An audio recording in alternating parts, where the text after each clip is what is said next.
Pues muchas gracias por haberme invitado a venir y por estar todos aquí un jueves por la tarde a esta hora, que muchas veces apetece más estar en casa o tomando algo con los amigos que no aquí, aunque os voy a intentar demostrar que no es cierto, que nos lo pasamos mejor aquí que fuera, pero bueno, eso ya lo veremos. Antes de empezar, bueno, para mí es un placer estar aquí, primero porque me encanta el tema de la neurociencia, no solo es mi profesión, sino que es mi gran pasión también. Me encanta hablar en público, espero que lo descubran durante las próximas 2 horas. Y después porque me siento como en casa no solo por la gran acogida que me hicieron ayer cuando llegué por la tarde al aeropuerto y durante todo el día de hoy, sino también porque, ya lo he comentado alguna vez, 2 de mis bisabuelos eran gallegos, por lo que un cuarto de mí procede directamente no de estas tierras exactamente, uno era de A Coruña, el otro de un pueblecito pequeño cercano a Lugo, pero bueno, se conocieron en el tren camino de Barcelona ambos y por suerte se conocieron, si no, no hubiese nacido mi abuela, ni mi madre, ni yo, así que encantado de estar aquí.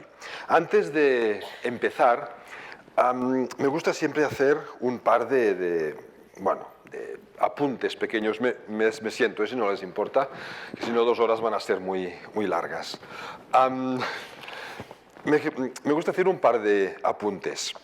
A ver, el primero, cuando se habla de ciencia en general o de neurociencia en particular, generalmente muchas personas, como es lógico, viendo pues algunos comentarios que a veces salen, piensen que, nos va a llenar la cabeza de nombres extraños y no vamos a entender nada. Pues no se preocupen, porque precisamente la gracia de explicar temas de neurociencia aplicados a educación o a lo que sea, es explicarlos de una forma que se entienda. Así que nombres raros no voy a decir casi ni uno, y los pocos que voy a decir voy a explicar exactamente qué son. Y el segundo comentario que me gusta siempre hacer antes de empezar, sobre todo para los profesionales de la educación, que aquí pues ya me han dicho que hay muchos, es que muchas veces cuando viene un científico, un neurocientífico, a hablar de educación, se encienden como una serie de alarmas inconscientes, de ay, que nos va a decir que no lo hacemos bien. Pues no, todo lo contrario. Precisamente yo creo que uno de los aspectos más importantes de la neurociencia de estos últimos 15 años, explicando o entendiendo cómo funciona el cerebro, cómo aprendemos, cómo nos motivamos, es justamente dar una base científica a lo que la pedagogía moderna, entendida en sentido amplio, pues ya lleva tiempo diciendo. Que lo diga no significa que lo apliquemos o que, sobre todo, que los currículums que van saliendo de los distintos gobiernos se fijen demasiado en ello. Este es otro tema. Pero sí que realmente hay las estrategias pedagógicas modernas funcionan y funcionan bien, porque el cerebro funciona de esta manera. Y precisamente yo creo que el gran punto que trae la neurociencia a esto es entender por qué funciona para reforzar precisamente estos tipos de aprendizaje. Decían ahora, cuando me han presentado, que mi charla, que va a durar, no sé, unas 2 horas más o menos, pero incluirá un obradoiro. No sabía que se llamaba obradoiro. Para mí era un taller. No, pero se ha entendido rápidamente. Mi pregunta es, ¿cuándo prefieren que lo hagamos? A mí me da igual. Yo voy a estar aquí las 2 horas igualmente. ¿Lo hacemos ahora? ¿Lo hacemos a la mitad? ¿Lo hacemos al final? ¿A la mitad? ¿Sí? ¿Sí? Vale, perfecto. Vale, pues les voy a demostrar luego por qué han dicho a la mitad. No tenía ningún papel para demostrarlo, pero hubiese podido escribir a la mitad y lo hubiese acertado. Ya verán por qué. El cerebro funciona de esta manera. Pues bueno, si es a la mitad, empecemos hablando primero de cómo aprendemos y sobre todo de qué estrategia, tanto en los colegios, en los institutos, como en casa, veremos que la educación no empieza en el colegio, la educación empieza antes de nacer, lo que significa que debería haber también pediatras y ginecólogos escuchando pues, algunas de las cosas que voy a decir. La educación empieza antes de nacer, por lo tanto empieza en la familia y después continúa en la familia, en la sociedad, en la escuela, en el instituto, y de hecho no termina nunca. Cuando hablamos de educación, lo primero que cabe preguntarse, tanto si es desde la neurociencia como desde la pedagogía, es igual, es ¿para qué tiene que servir la educación? La alcaldesa ya se me ha avanzado, pero la educación puede servir para muchas cosas. La educación puede servir para formar trabajadores que solo piensen en su trabajo, que empiecen a trabajar en un sitio y no quieran progresar jamás porque ya les vaya bien, ya se conformen, que no sean críticos con su propio trabajo, ni con el sistema, ni con la sociedad, sino que estén acostumbrados a hacer caso y tirar para adelante. Sí, la educación puede servir para eso. Y de hecho, durante muchos años, ya hace tiempo que no, pero durante muchos años en este país, y todavía hoy en buena parte del mundo, se utiliza para esto, para hacer personas sumisas. Para mí la educación debe tener claramente otro objetivo, que es el de ayudar a las personas a crecer en bienestar y dignidad. Fíjense que digo ayudar, no enseñar, porque la dignidad no se puede enseñar. Uno aprende su propia dignidad, que para mí pasa en exigir el respeto y al mismo tiempo autoexigirse respetar a los demás en la misma medida, y a partir de ahí es como la sociedad debe funcionar.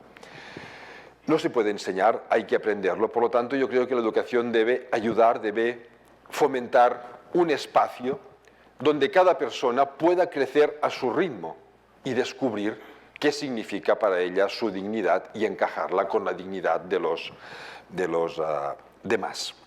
Por eso el título de esta, al menos de esta primera parte de mi charla, era éxito académico o éxito profesional, personal. Éxito académico o éxito personal. No es que sean dos palabras antagónicas, no tenemos que decidir o académico o personal, pero el enfoque para mí es muy diferente. Si lo enfocamos como éxito académico, significa que lo que vamos a valorar son, casi en exclusividad, las notas que se obtengan. Y esas notas pasan por cumplir con unos currículums, por cumplir con una serie de normas establecidas y poca cosa más. Éxito personal para mí es muchísimo más. ¿Incluye también el académico? Claro que sí, claro que sí. La mayor parte de nuestra vida como adultos la pasamos trabajando. Si un día tiene 24 horas, 8 estamos durmiendo, 8 estamos comprando, cocinando con los hijos y 8 estamos trabajando, significa que como mínimo la mitad de las horas que estamos despiertos estamos trabajando. Por lo tanto, el trabajo forma parte de nuestra dignidad personal y de la dignidad social, pero no es lo único. Hablar de dignidad o de éxito, en este caso personal, para mí pasa por incluir en la educación todos aquellos aspectos que no solo nos van a permitir aprender cosas ahora, sino sobre todo integrarnos en la sociedad, ser críticos con nosotros y con la sociedad, para construir una sociedad que cada vez se adapte más a nuestras necesidades y también conservar las ganas de aprender durante toda nuestra vida. no solo durante las etapas que estamos obligados a ir a un colegio y a sacar buenas notas. Dicho esto, y quería dejarlo bien claro al empezar, porque todo lo que voy a decir a partir de ahora pasa por esta premisa subjetiva. No es objetiva, es subjetiva, es mi premisa de que la educación debe servir para ayudar a crecer en dignidad. Dicho esto, la siguiente pregunta debería ser ¿qué, cuándo y cómo debemos enseñar? Como padres, como maestros, como sociedad. Pero es una pregunta que no me gusta para nada. Yo creo que la pregunta que nos debemos de hacer es ¿qué, cuándo y cómo debemos aprender? No necesariamente aprender, también es interesante, pero no necesariamente aprender en un foro como este donde vamos a intercambiar ideas. Claro que es interesante, siempre hay cosas a aprender. Pero no me refiero a esto, me refiero a la actitud que tomamos nosotros ante nuestros alumnos, nuestros hijos o los niños en general. Una actitud de ¿debemos enseñarles cosas o debemos aprender cosas junto a ellos? Por supuesto con un rol diferente. Nuestro rol como maestros o como padres es diferente que el rol de un niño. Pero ¿vamos a aprender juntos o vamos a enseñarles cosas? Parece que es pura retórica, porque al final lo que pretendemos es que aprendan cosas de ellos, ¿no? Pero no lo es. Y también luego me guardo el secreto. Más adelante veremos por qué esta pregunta es más importante, creo yo, de lo que parece. Empecemos con neurociencia. En neurociencia distinguimos siempre entre mente y cerebro. El cerebro es un órgano biológico como puede ser el hígado, el páncreas o los intestinos. Es un grupo de células, alrededor de 1.000 millones de células que se encuentran metidas dentro del cráneo y que sirven básicamente para regular nuestros comportamientos y que nos adaptemos al entorno. Aparte de hacer que el corazón lata, que respiremos, etcétera, etcétera. Pero su función básica es también que el corazón lata, significa que nos adaptemos a nuestro entorno.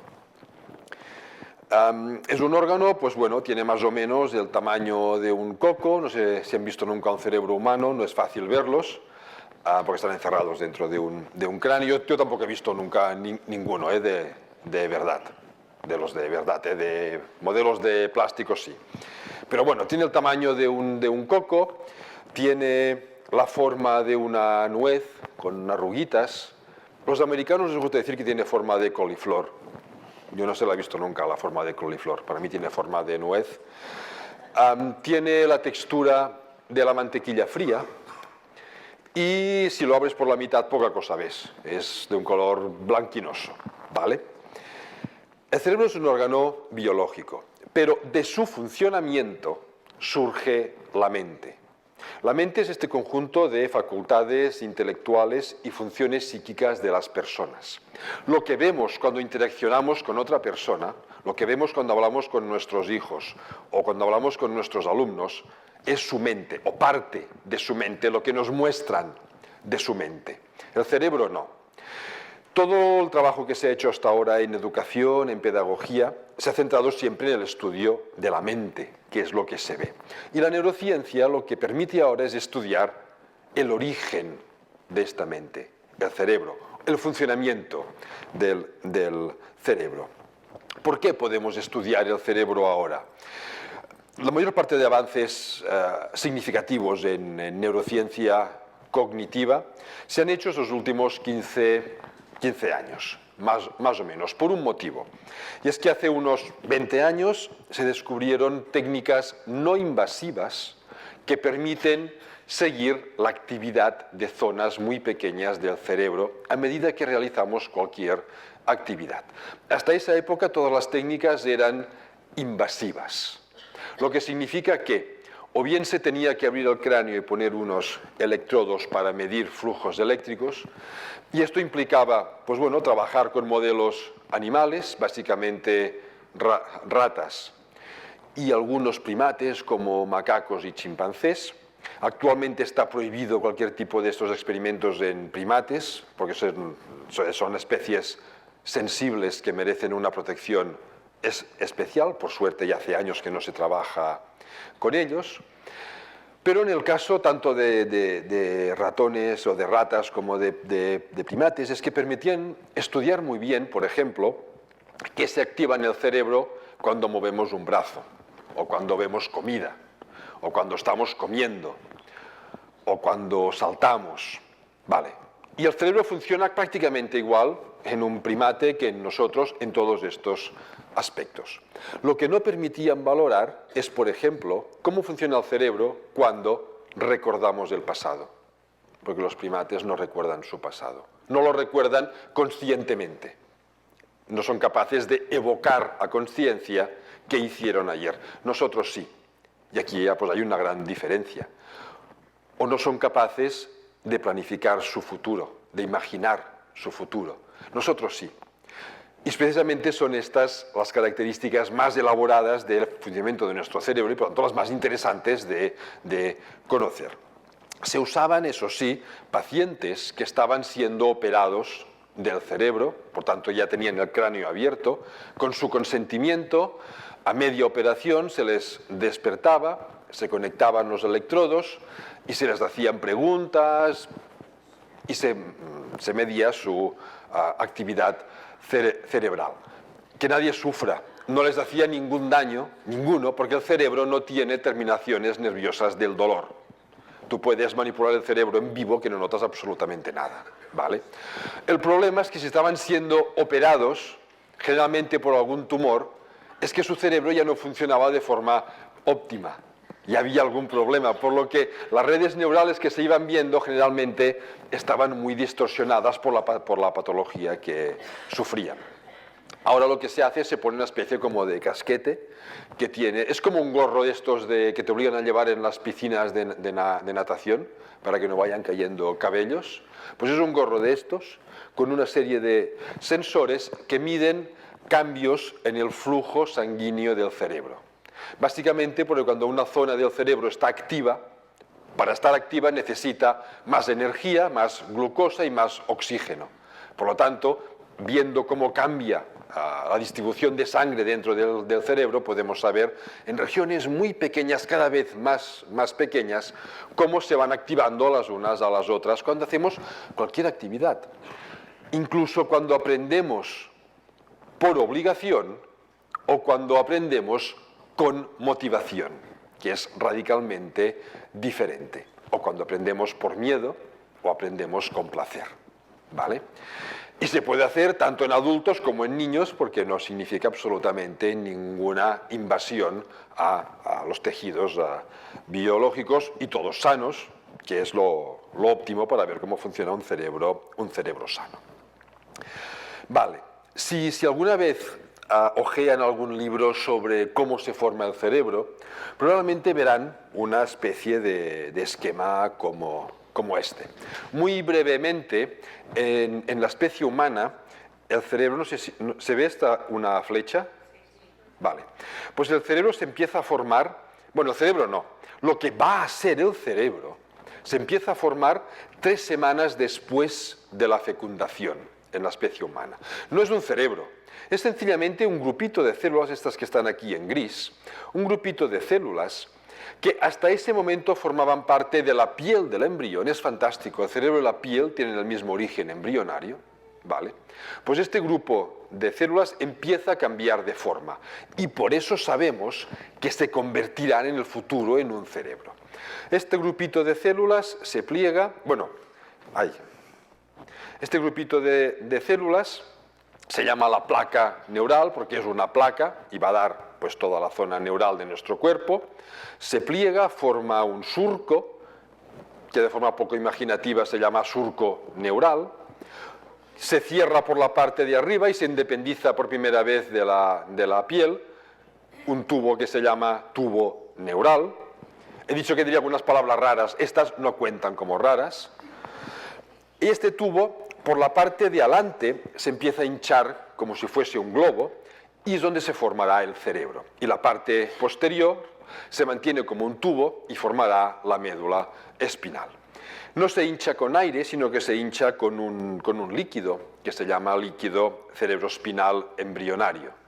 Este líquido tal vez sí que es un nombre más raro, pero no me lo ahorro porque mi trabajo en el laboratorio es precisamente la influencia que tiene este líquido en la formación y mantenimiento del cerebro, porque este líquido se mantiene durante toda nuestra vida.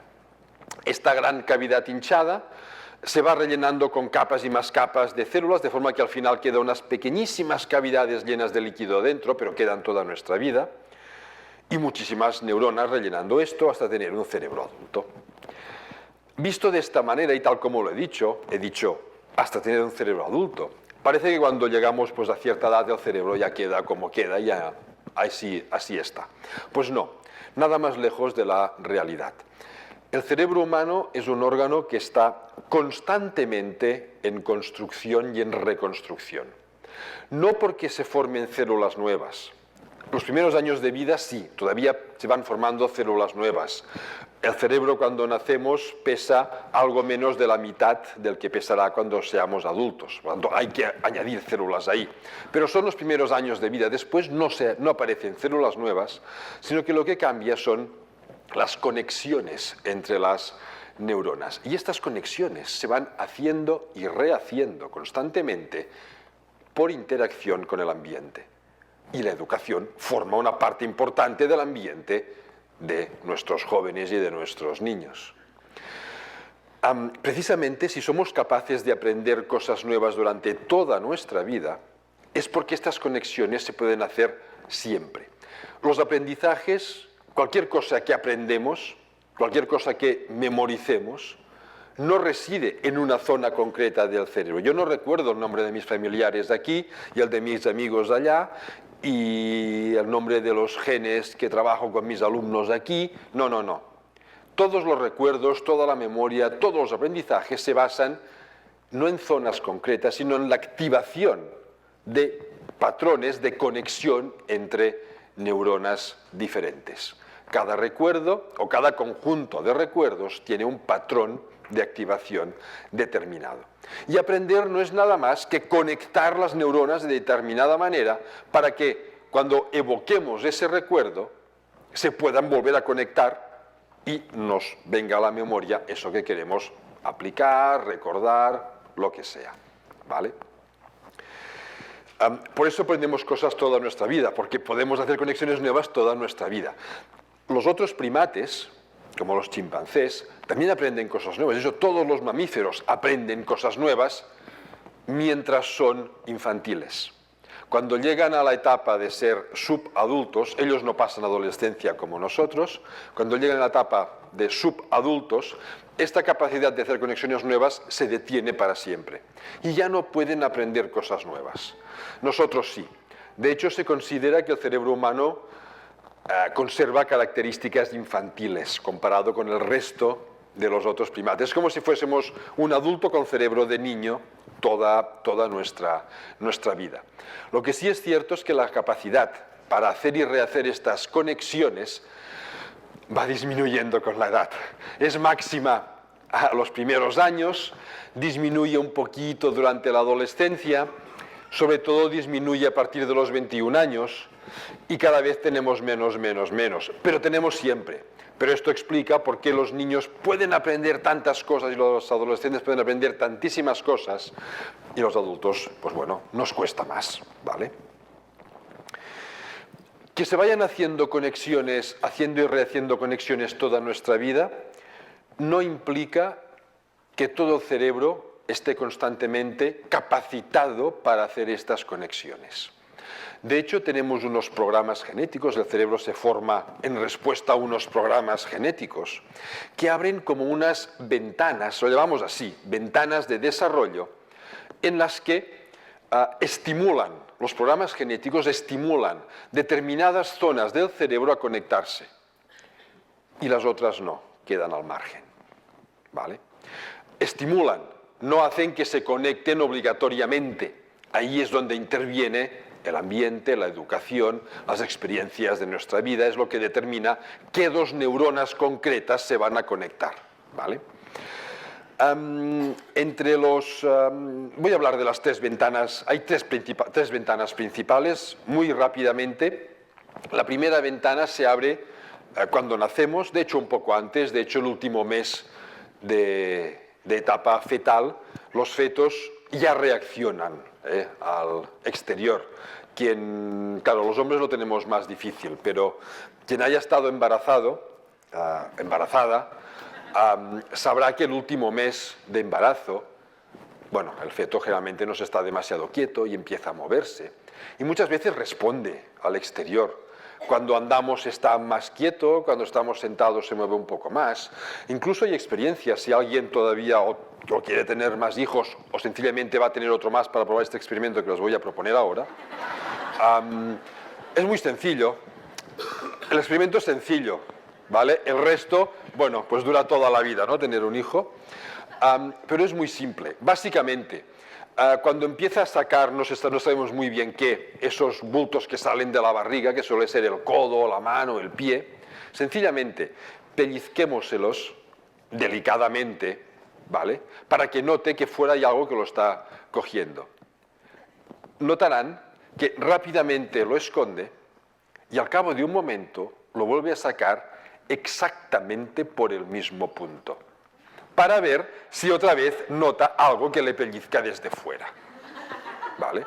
Por lo tanto, estamos interactuando con él. Ya está empezando a aprender cosas. Fuera hay alguien que me pellizca, por ejemplo.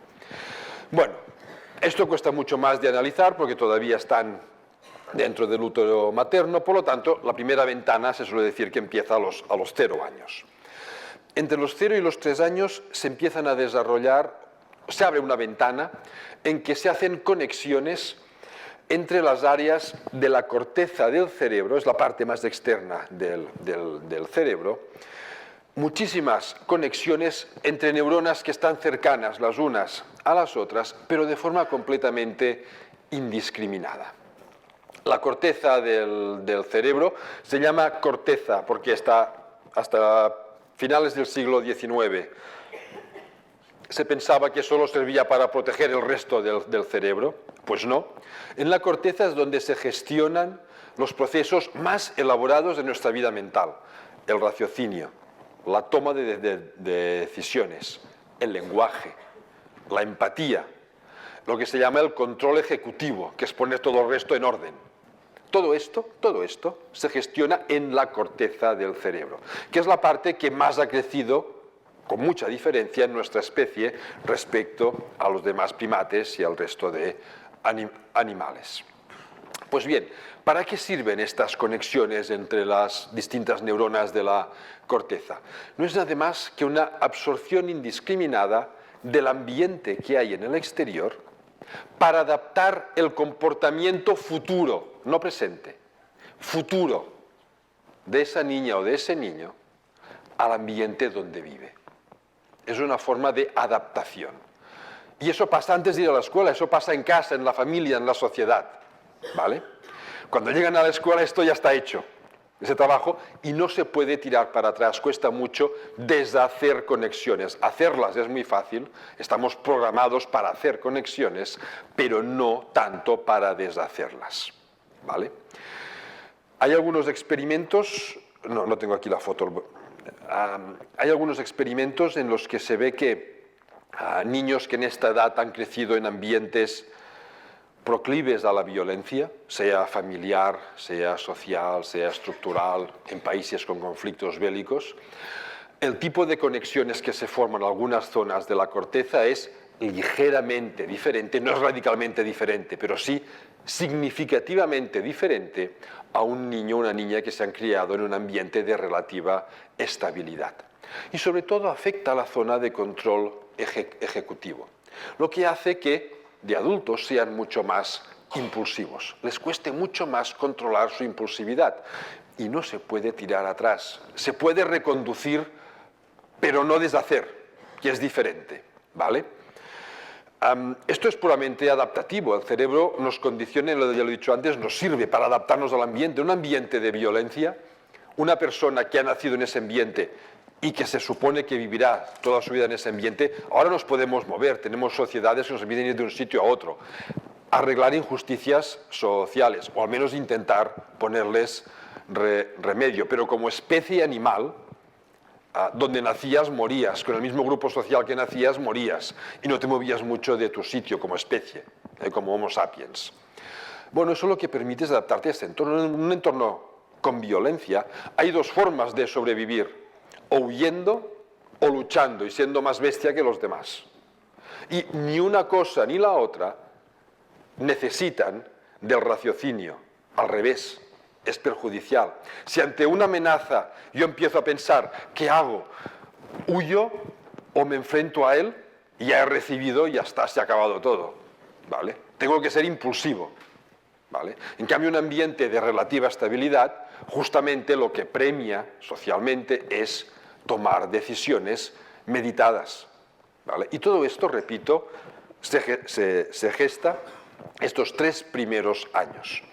Por eso decía que si conocen a pediatras les pueden contar todo esto también, ¿vale? Porque vale la pena informar a las familias de que es la etapa fundamental para el cerebro de sus hijos. No recordamos nada antes de los 3 años, porque la zona que gestiona la memoria, no donde reside, he dicho que reside por todas partes, pero hay un centro gestor, como si fuese el centro de control de tránsito de la jefatura, que están pendientes de las autopistas y las carreteras si ha nevado y hay hielo, gestionan, ¿vale? El centro gestor se llama hipocampo, creo que ya les hablaron del hipocampo ayer, hipocampo porque tiene forma como de caballito de mar, como de hipocampo. Está en las partes profundas del cerebro. Y en esta edad no se hacen conexiones hacia las zonas profundas. Por eso no recordamos nada antes de los 3 años. Alguien dirá, hombre, yo recuerdo alguna cosa de cuando tenía 2 años y medio. Y otro, yo hasta los 4 no recuerdo nada. No, claro. Cada cerebro madura a su ritmo. Y eso va a ser muy importante luego. Ya lo comentaré también, ahora enseguida. Pero de media, sobre los 3 años, se abre la segunda ventana. Esta segunda ventana, pongamos de los 4 a los 11 años, el cerebro está capacitado para hacer conexiones entre las áreas de la corteza y las que están por debajo de la corteza. Y debajo de la corteza, en las zonas más profundas del cerebro, es donde está el hipocampo gestor de la memoria, las amígdalas, no las del cuello, unas zonitas del cerebro que se llaman amígdalas, que son gestoras de las emociones. Por eso en estas edades es cuando empezamos a recordar cosas y empezamos a conocer nuestras emociones. De 0 a 3 años los niños ríen y lloran, pero básicamente el llanto sí que es para llamar la atención del adulto, es un mecanismo instintivo, pero el llorar, nada debía decir tontamente, a ver, porque no tengo el caramelo, o el reír, es básicamente estas edades por imitación, ensayan, pero el empezar a racionalizar qué significan las emociones no empieza hasta esta etapa, empieza y no termina hasta mucho más tarde, son procesos lentos. Estas conexiones entre estas zonas del cerebro implican que sea la etapa de mayor influencia sobre las destrezas académicas, porque por primera vez empezamos a recordar aquello que vivimos. Es la época de empezar a leer, a escribir, a hacer razonamientos lógico-matemáticos. Es la etapa para esto. Es cuando aprendemos a memorizar cosas, ¿vale? Y de hecho los currículums, así en general, de educación, en esta etapa es la primaria. Final de infantil y primaria ponen énfasis sobre todo en aspectos competenciales, ¿vale? Claro, en aspectos competenciales, pero también en aspectos puramente memorísticos, de cultura general, por así llamarlos. Yo muchas veces me he preguntado hasta qué punto debemos exigir a los niños cuando terminan primaria que sepan qué conceptos o qué determinados conceptos deben saber. Otra cosa son, repito, las destrezas académicas, pero y otra distinta son los conceptos. Por ejemplo, yo soy autor, junto con mi esposa, de diversos libros de primaria y de secundaria, libros de texto para estudiantes. Y con otro grupo con unos compañeros, también de algún libro de bachillerato. no recuerdo ahora si es tercero o cuarto de primaria, se estudia, por ejemplo, la célula. ¿Vale? Sé que hay algún profesor de primaria sabrá si es tercero o es cuarto. Bueno, la célula. Y se estudia básicamente núcleo, citoplasma y membrana. ¿Vale? Muy bien. ¿Pasa algo si terminan la primaria sin saber esto?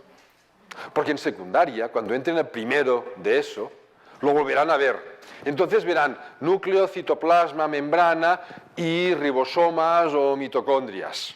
Y lo volverán a ver en tercero de eso cuando hagan anatomía humana. Y lo volverán a ver en cuarto de eso si eligen ciencias. Y en primero de bachillerato si siguen con la biología ahí. Claro, eso tiene también su lógica. Es lo que se llama el aprendizaje en espiral. Vamos dando vueltas, aportando nuevos conocimientos cada vez. Pero sabiendo que luego vendrán nuevos conocimientos. Pregunto, ¿pasa algo si un niño termina la primaria sin saber núcleo, citoplasma y membrana? Que tal vez jamás ha visto una célula en su vida y por tanto le importa un pimiento lo que es una célula. ¿Vale? A no ser que lo planteemos al revés. Y que sea, primero, veamos cómo es una célula, generemos la necesidad de explicar qué es eso y a partir de ahí les introducimos el resto. Es muy fácil. Yo pongo este ejemplo porque es el más fácil, ¿eh? Además, como biólogo, para mí también es doblemente fácil, ¿no? Sencillamente cogiendo una lámina de cebolla, de la piel esa tan transparente de las cebollas, se le echa un poco de tinta china por encima. Se esperan unos minutos, se lava con agua, se mira con una lupa de buenos aumentos y se ven una especie como de panales, como de abeja, que no son panales de abeja, y eso son células. Y a partir de ahí, anda, ¿qué es eso? La piel. Aparte, les puedes hacer reír porque la cebolla, si la han cortado ellos, les hace llorar un poco. Bueno, es divertido, es emocionante. Es emocionante, y esta es otra palabra clave de la educación. Luego vuelvo a ella. Finalmente, finalmente no. ¿Cuál es el gran enemigo en esta etapa y en cualquier etapa del aprendizaje? Pero empieza en esta etapa. El gran enemigo de la educación es el estrés. El estrés es el enemigo número uno. Y es lo que muchas veces sin querer generamos cuando apremiamos porque hay que terminar el temario, porque si no... ¿Hay algún inspector aquí de educación? Bien, porque si no después vendrá el inspector y me dirá cómo es que tus alumnos no han terminado. Lo digo exactamente igual, he hecho algunas veces conferencias parecidas a esta ante inspectores en Cataluña. Hay un congreso de inspectores cada año en septiembre y este año me invitaron a dar la conferencia inaugural y se lo dije. Estaban todos los de Cataluña. Algunos rieron, otros pusieron cara de... ¿cómo se diría? Pocos amigos. Gracias. Sí. En catalán decimos pomas agras, que significa manzanas agrias, pero no sé si la traducción tiene mucho sentido, así que pocos amigos se entiende mejor.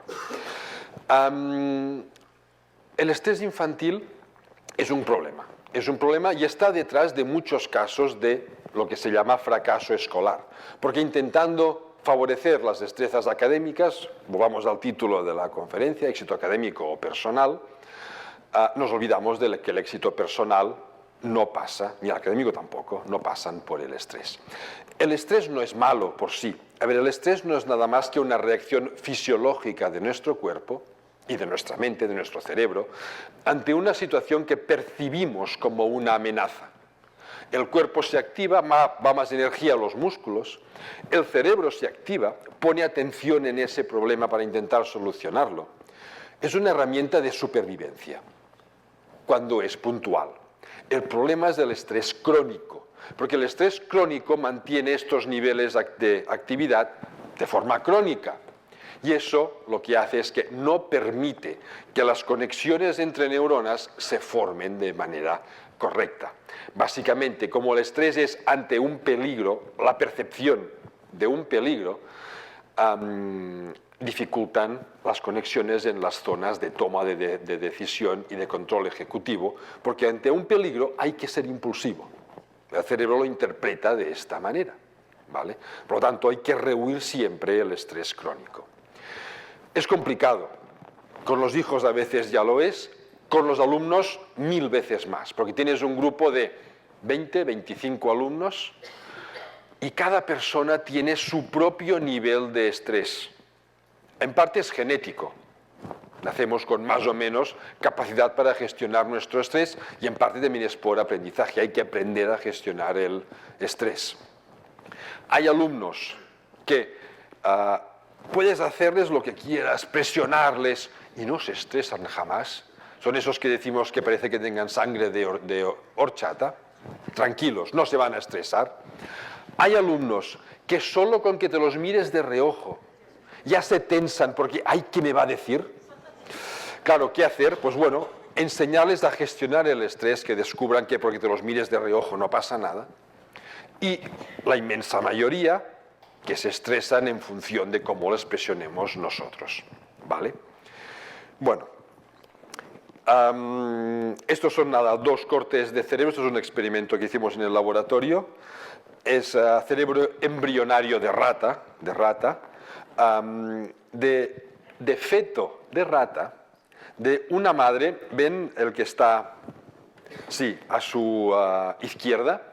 Que tiene unas líneas verdes perfectamente alineadas. Estas líneas verdes son las neuronas. Pues es de un feto de rata de una madre que vivía en condiciones normales. Las ratas son, les gusta mucho jugar entre ellas. Las hembras, los machos son bastante más agresivos. Cuidan muy bien de sus hijos. Pues una rata que pueda jugar con los hijos, con otras ratas. Los fetos que está gestando tienen esta estructura de neuronas y las ratas gestantes estresadas, en sus fetos el patrón es el otro. ¿Vale? Al final los 2 cerebros funcionan igual, pero ya de nacimiento uno tiene un tipo de patrón de conexiones ligeramente diferente al otro. ¿Vale? Es muy fácil estresar a las ratas, es suficiente con tenerlas aisladas y sin mantener un ritmo constante de luz y oscuridad. Sencillamente con que cambies esto, se estresan solas. Bueno, solas, no, nosotros las estresamos. Finalmente, última etapa, la adolescencia, la bendita adolescencia. Tengo 2 hijos adolescentes. En esta etapa es cuando se hacen las conexiones entre las zonas más alejadas del cerebro. Es la etapa de los grandes aprendizajes. Si la memoria reside en conexiones a larga distancia por todo el cerebro, el hecho de que se abra esta ventana implica que es la etapa de los grandes aprendizajes, de aprender los componentes de la célula, de la lista, yo qué sé, de los reyes godos, ya sé que no se explica ahora, pero es mi trauma de infancia, aprenderme la lista de los reyes godos. Bueno, es la etapa de los grandes aprendizajes. También es la etapa en que empieza a madurar las zonas motivacionales de premio y recompensa. Es eso, a un niño pequeño, un niño o no tan pequeño, de 7 u 8 años, no le puedes decir, si terminas ahora tus deberes, mañana iremos a las Rías Altas, a jugar a la playa. Mañana es el infinito. Mañana es aquello que viene después de haber dormido por la noche. Son incapaces de demorar un premio, una recompensa, porque esta zona del cerebro, hay una zona física en el cerebro que gestiona esto, no está madura. No vale la pena hacerlo, porque no vamos a ganar nada. La recompensa tiene que ser inmediata. Si terminas ahora vamos al parque. Ahora. ¿Vale? Esta zona va madurando con la edad, empieza a madurar en la adolescencia y no termina de madurar de media hasta los 34 años. Por lo tanto, los que estén aquí de menos de 34 años, en 15 minutos empiezo el obradoiro, que será más divertido. Los demás tenéis cuerda para rato. Por eso, si se fijan, ¿cuándo empiezan las entidades bancarias a ofrecer planes de jubilación? ¿A los 25 años? Los 25 años nadie piensa en su jubilación. Está tan lejos que es el infinito. Empezamos a pensar en ella cuando pasamos de los 35, 40, cuando, ay, que me faltan, todavía faltan 25 años o más, quién sabe cuándo nos vamos a jubilar. Pues bueno, no con motivos neurocientíficos, sino simplemente de mercado. Esto, de hecho, ya se sabía. También empieza a madurar la zona de razonamiento, de lógica, de atención, de tú focalizar la atención, no de que alguien te llame la atención y sigas eso, sino de tú mismo focalizarte, también coincide con la época de los grandes estudios, y madura la zona de control emocional. Ahora vendrían las carcajadas. ¿Madura la zona de control emocional? Que están siempre descontrolados emocionalmente. Sí, claro. Eso es precisamente, en eso consiste la maduración del control emocional. Como están ensayando las conexiones se van haciendo y rehaciendo. Y ensayan. Y al final van a quedar fijadas aquellas que son útiles, las que realmente controlan las emociones. Pero por el camino hay muchos ensayos infructuosos. Es el descontrol emocional típico de la adolescencia. Descontrol que significa que están madurando, ¿vale? No consuela mucho, pero al menos saberlo, pues, para algo podría servir. Vale. Vayamos a hacer una pequeña desmitificación que me servirá para introducir un aspecto importante del cerebro antes de empezar al obradoiro este. Voy a hablar un momento de la inteligencia, porque muchas veces cuando se habla de éxito académico, en el fondo, muchos pensamos en la inteligencia. Un niño que es listo tendrá más éxito, otro que es menos listo tendrá menos éxito.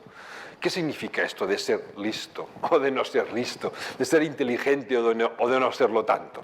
A ver, la inteligencia es la acción de entender alguna cosa con el pensamiento, de comprender, de aprender, de resolver situaciones nuevas. Es un aspecto tan complejo de nuestra mente que ya hace unos cuantos años, bastantes años, se empezó a trabajar en la teoría o en la hipótesis de las inteligencias múltiples, que es lo que intenta representar ese círculo que hay ahí, que seguramente no pueden leer mucha cosa porque a mí ya me cuesta leerlo aquí. Pero básicamente cada una de estas flechas es una de las inteligencias múltiples, la creativa, la lingüística, lógico-matemática, etcétera, etcétera. A ver, la teoría de las inteligencias múltiples es útil para entender qué es la inteligencia. Básicamente es la forma como funciona la ciencia. Ante un problema complejo, lo que se tiende es a fragmentarlo en aspectos discretos, que sean más fáciles de analizar para después integrarlos nuevamente.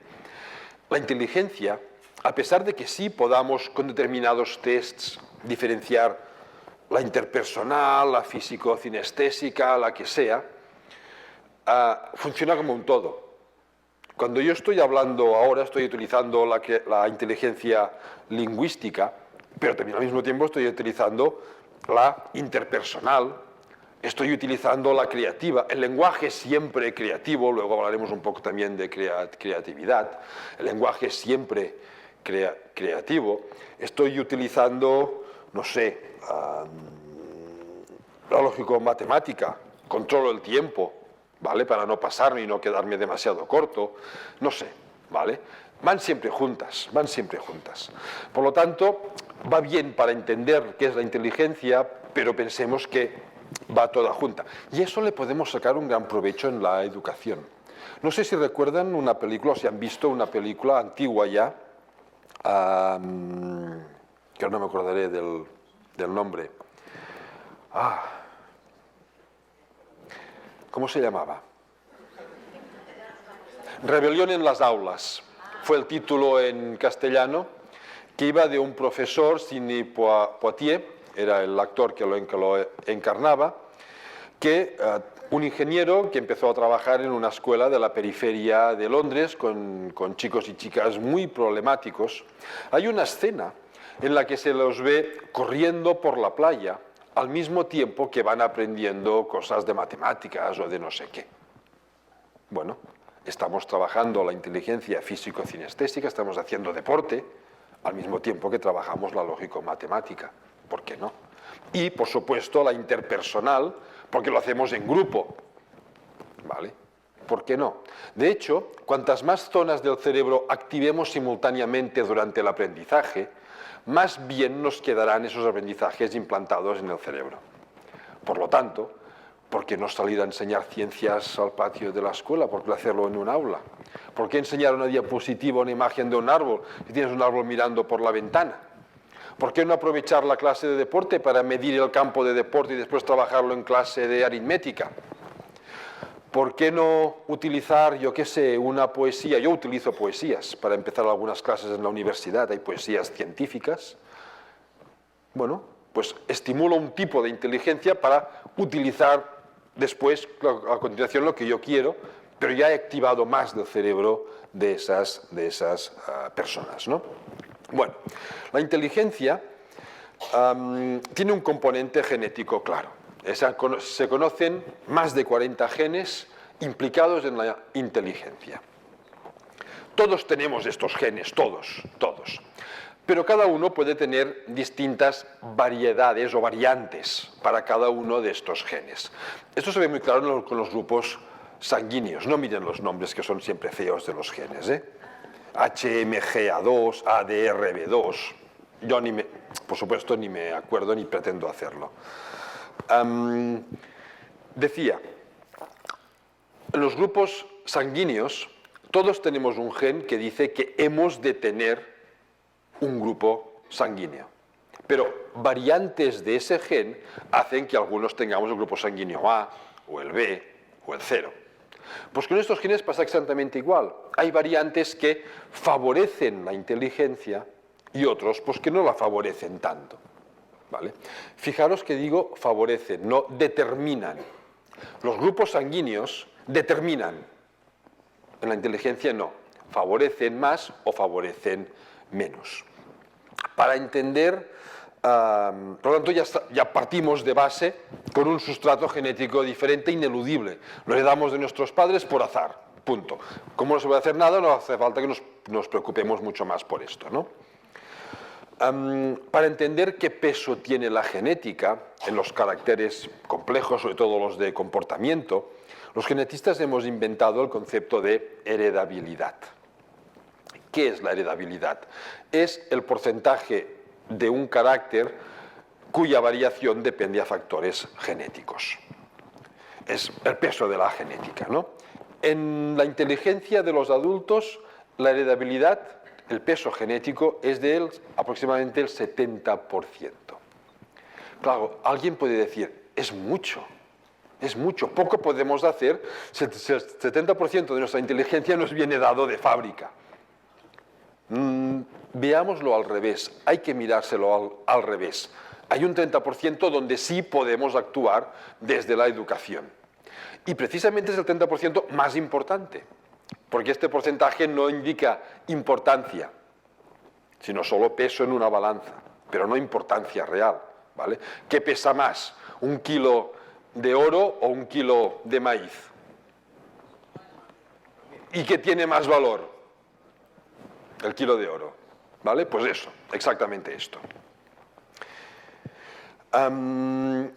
Este 70% genético, lo compartimos entre todos. Sí que cada uno tendrá un poco más, un poco menos.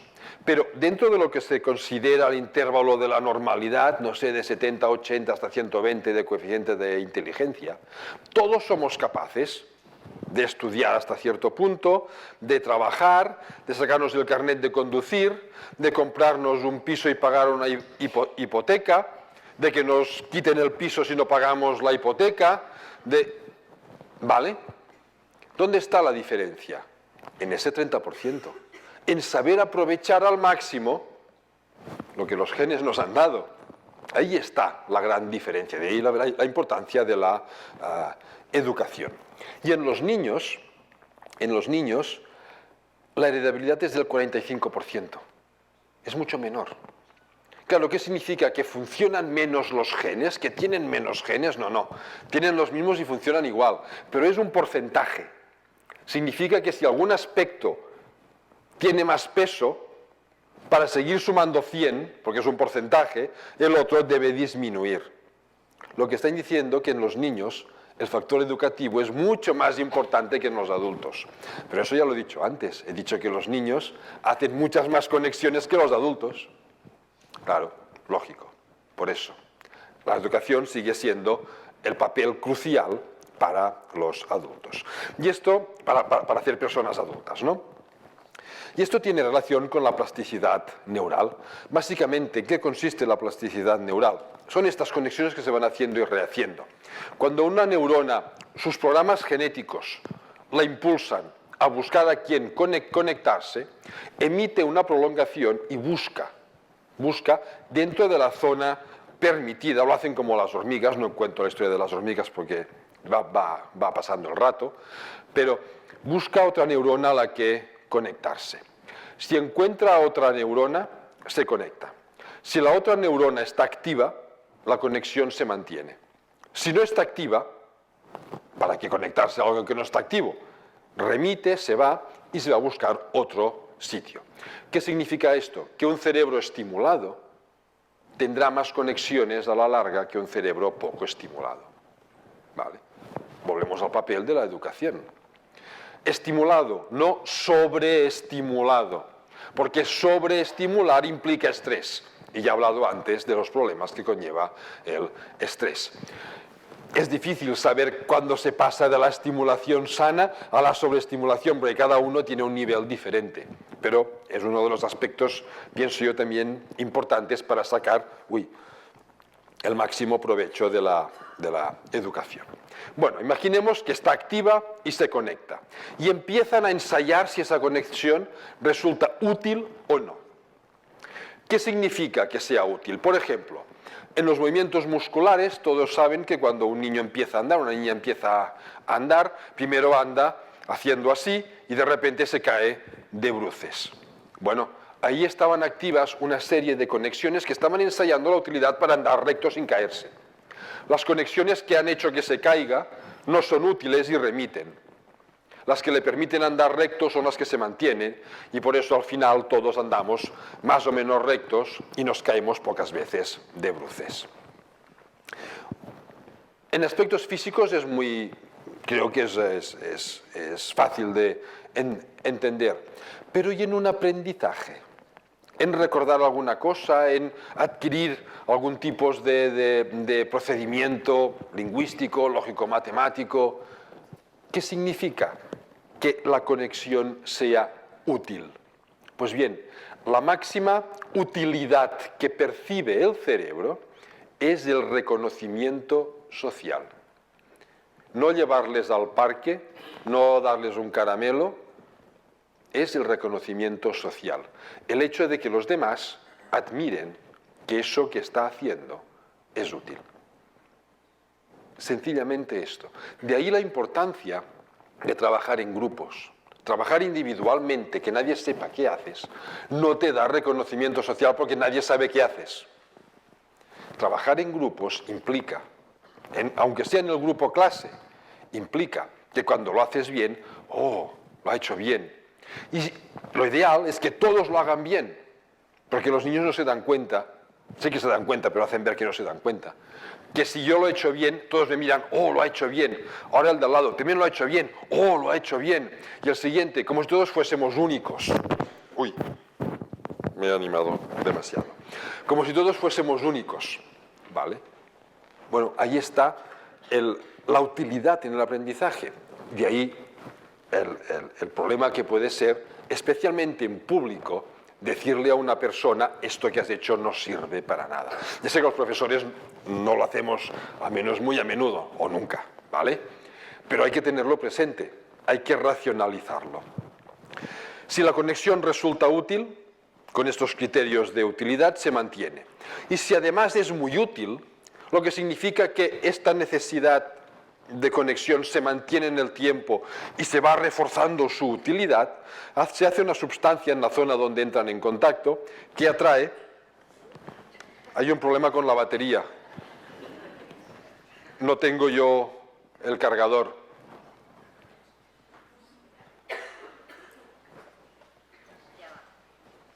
Sigo. Sí, es en serio. No es mi batería, no tengo batería para horas, es la del ordenador. Bueno, supongo que vendrán ahora. Vale, pues entonces decía, hace una sustancia que atrae otras neuronas a conectarse ahí, lo que refuerza ese aprendizaje. Bueno, es el valor de la experiencia.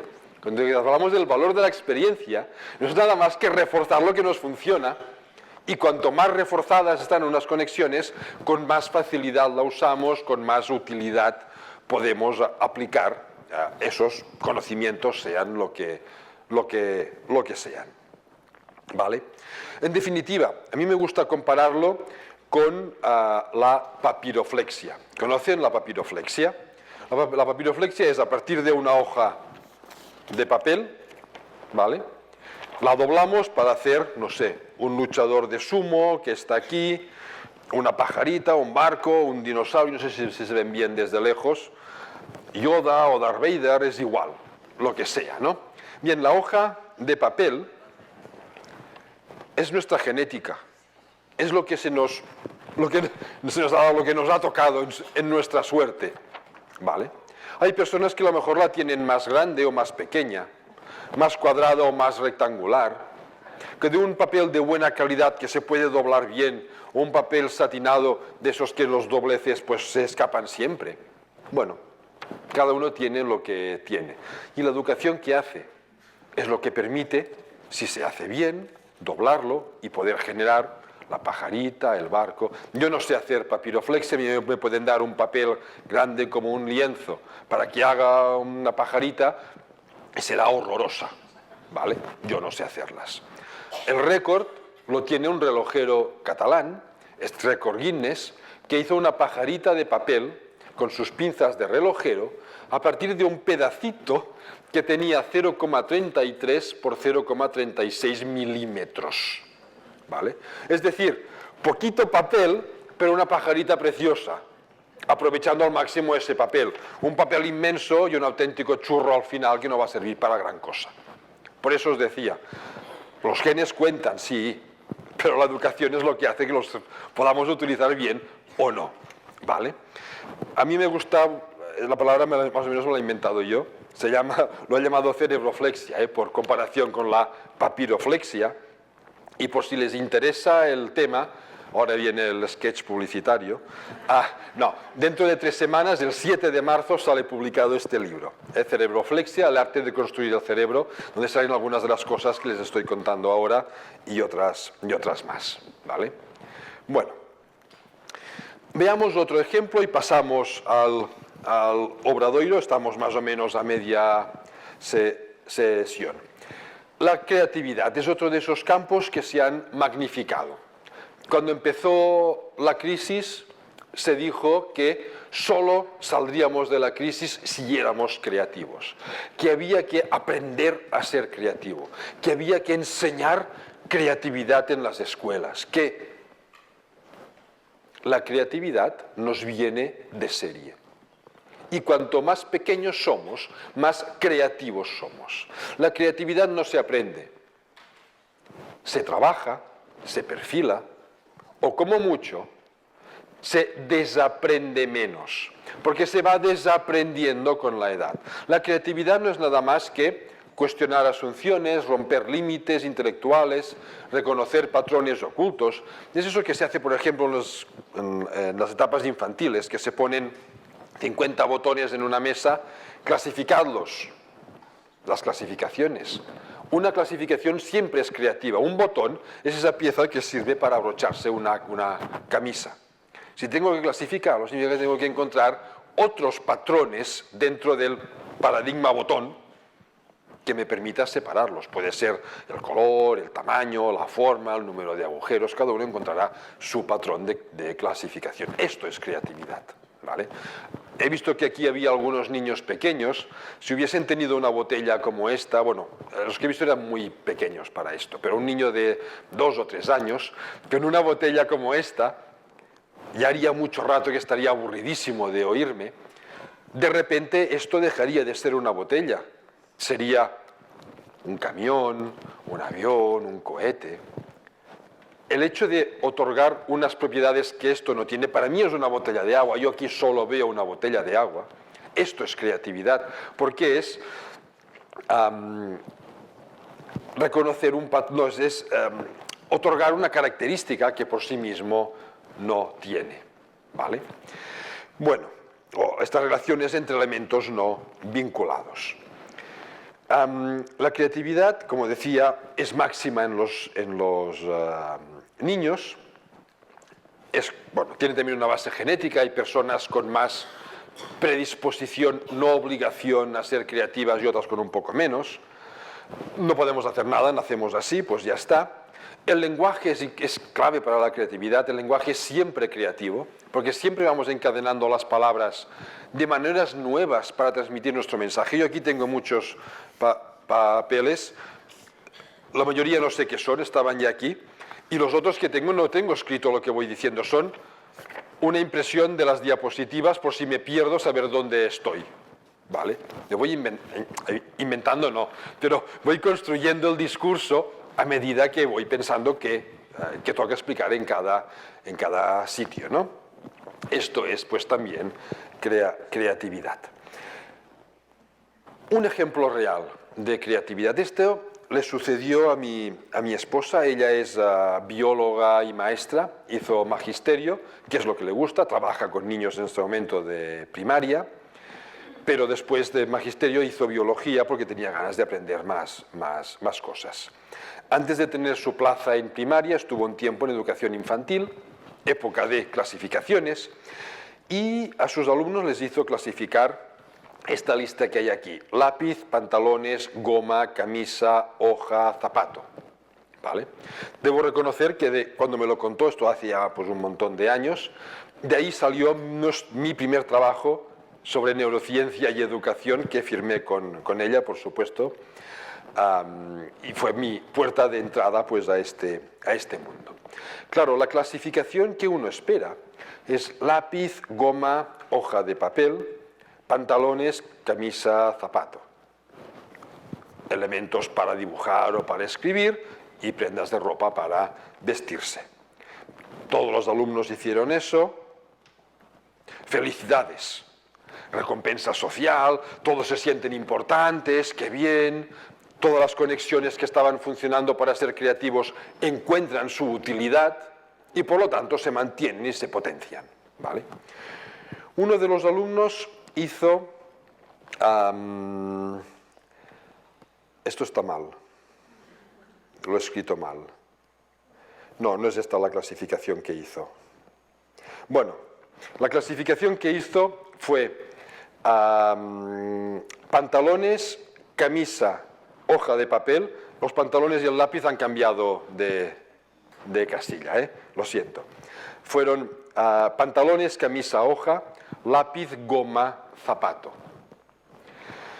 Claro, la respuesta que instintivamente nos va a salir será no. Claro, decir un no delante de los compañeros significa esto no me es útil porque, no lo has hecho bien, no lo ha hecho bien. Las personas somos así, ¿vale? Esas conexiones remiten, no son útiles. Claro, eso no significa tener que decir qué bien lo has hecho cuando no lo ha hecho bien, no, porque hay que reconducirlo si hace falta. Si hace falta, hay que reconducirlo para que aprenda, perfile, mejore, no pierda su creatividad, pero no en público. En este caso será en la más estricta privacidad y siempre que él no lo viva como una cosa negativa, porque el maestro es su punto de referencia, o los padres, si esto pasa en casa, son su punto de referencia, forman parte de su sociedad, ¿no? La respuesta que dio el niño fue, cuando se le preguntó, caramba, ¿y por qué, no? Pantalones, camisa, hoja, se ensucian. Lápiz, goma, zapato, se gastan. Es absolutamente cierto. No es más creativo que los demás, no, pero es igual de creativo que los demás. Por eso decía reconducir si realmente hay algo a reconducir. Porque el problema es que los adultos somos menos creativos que los niños. Tenemos más experiencia, pero somos menos creativos. ¿Vale? Una cosa suple la otra muchas veces y se nos nota poco, que somos menos creativos, pero lo somos menos. ¿Vale? Por lo tanto, estar alerta bueno, realmente hay que reconducir algo, o al revés, hay que aprender algo de todo esto, ¿no? Las neuronas, por sus conexiones, maneras de estimular la creatividad o de, mejor dicho, no dejar que se apague, por ejemplo, a través del humor. El humor siempre es creativo. El humor lo que provoca es un conflicto mental entre una historia que parece que nos lleva hacia un sitio y que de repente se tuerce repentinamente, y para congeniar lo que nosotros preveíamos con el resultado final, necesitamos usar la creatividad.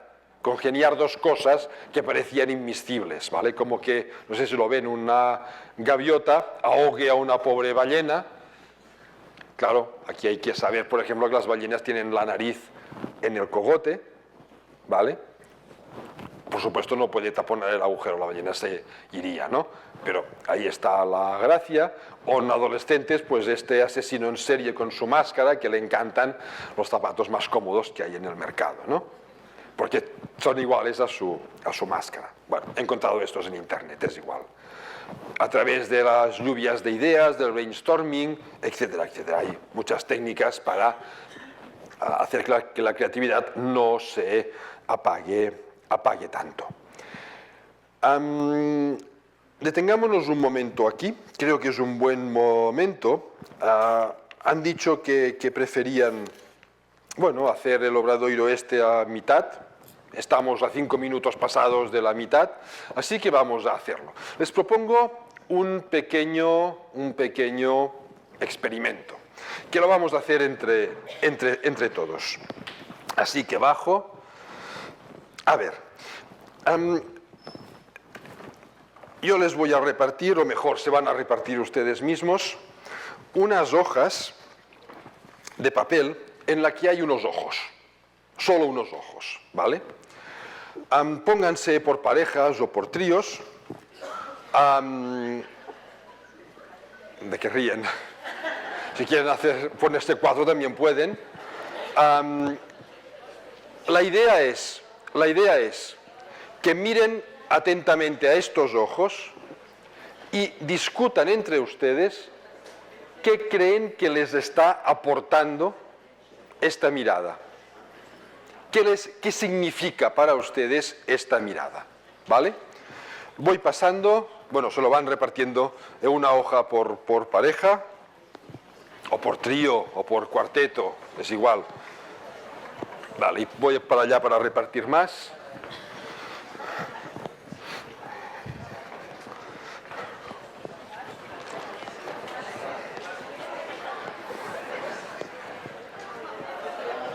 Mira, repartís para arriba, os lo vais pasando. Y aquí igual, te lo vais pasando para arriba.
Si alguien quiere más, hay más.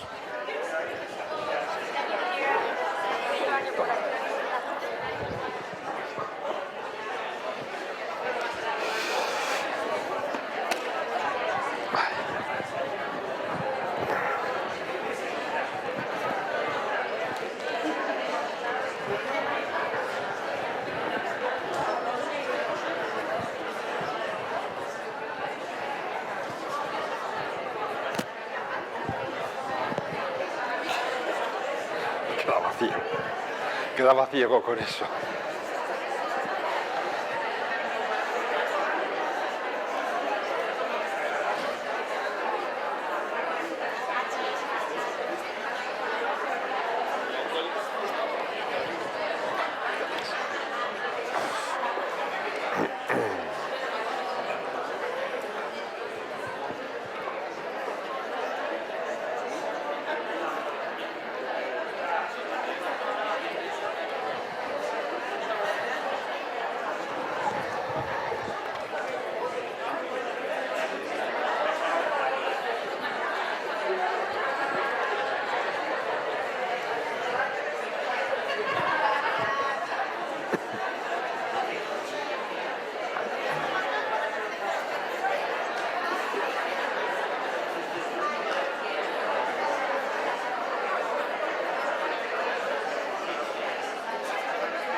Bueno, más o menos ya tienen una idea, ya han podido discutir. No sé si os habéis fijado, pero hay algunas de estas imágenes, hay tres tipos de imágenes numeradas del 1 al 3, ¿vale? ¿Qué transmiten? Aceptación, rechazo. Algunas transmiten aceptación y otras rechazo. Solo con la mirada, no sé si lo han visto bien, pero solo con la mirada nosotros podemos saber si esa persona nos acepta o acepta lo que estamos haciendo o no lo acepta. Yo decía en el caso este de la creatividad que podemos decirle no lo has hecho bien, con lo que estamos perjudicando las neuronas que se estaban conectando en ese instante, o sencillamente explícanoslo, qué bonito y por qué. Claro, si decimos palabras como estas, pero con la mirada estamos transmitiendo, pero vaya cosa rara que has hecho, eso es lo que se percibirá. ¿Vale?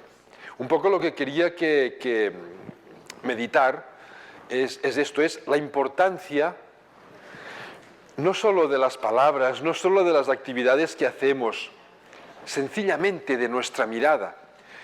Pero nuestra mirada no va sola, va acompañada de todo el resto de nuestra cara. Veamos toda la cara entera. Paso toda la cara entera. Quien tenga el 1 en el primer papel, pues que busque el 1 en el segundo, el 2 será el 2 y el 3 será el 3. No sé, paso unos cuantos de 3 para que lo vayan pasando y cada uno se quede con el que quiera. Unos de 2 y unos de 1. ¿Vale? Y lo van pasando. Pues mira, ahí está.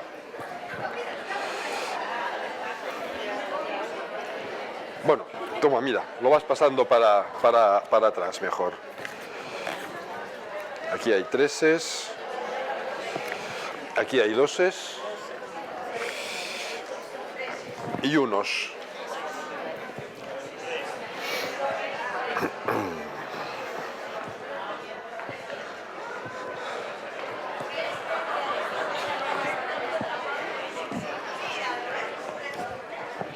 Vale, mira, vas pasando para aquí para allá. 2s y unos.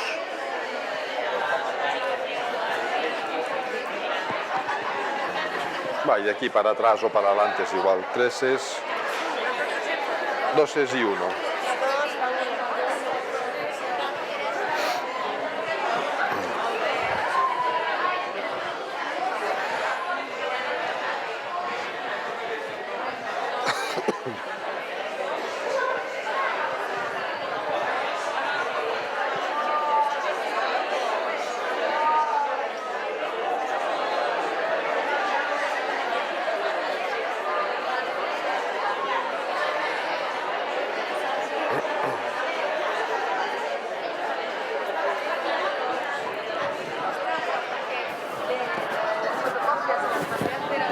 Las recogí hoy y las pusimos ahí. Dijimos, pues no hicimos trampa, no hicimos trampa. Yo las fui a poner encima de tu mesa, pero claro, no me fijé. Eso que había una sonriendo, una chica sonriendo. Oye, genial la conferencia, ¿eh? Sí. Un 10 más un 20. Acabas de estimular mis neuronas. No, yo sabía que iba a estar muy bien. ¿Sabes? Cuando tienes expectativas, pero se cumplen por encima, que a veces es difícil, ¿no? Porque, por ejemplo, que ayer conociste al ponente de ayer, pues quizá fue el ponente que traje, digamos, sabes que cuando lo de elección de los ponentes no es de mi palo, de mi forma de pensar ni nada, y venía con como que no me iba a gustar nada, es que me gustó mucho menos de lo que pensé que me iba a gustar. Entonces, que también te puede pasar eso, ¿no? Pero vamos, que a otra gente le gustó también, que es de lo que se trata, ¿no? Pero muy bien, ¿eh? Estamos aquí diciendo que estupendo. Todavía la placa final. Ah, sí. Pues mira, vamos a salir de aquí. Tenemos que esperar mucho para eso. Media hora más. No, más, que está Que yo creo que se pasó el tiempo volando, porque son las 6, las 8 y cuarto, y empezamos. La verdad es que cuando estás... Si eran las 7 menos cuarto. Pero es lo bueno, cuando estás pues,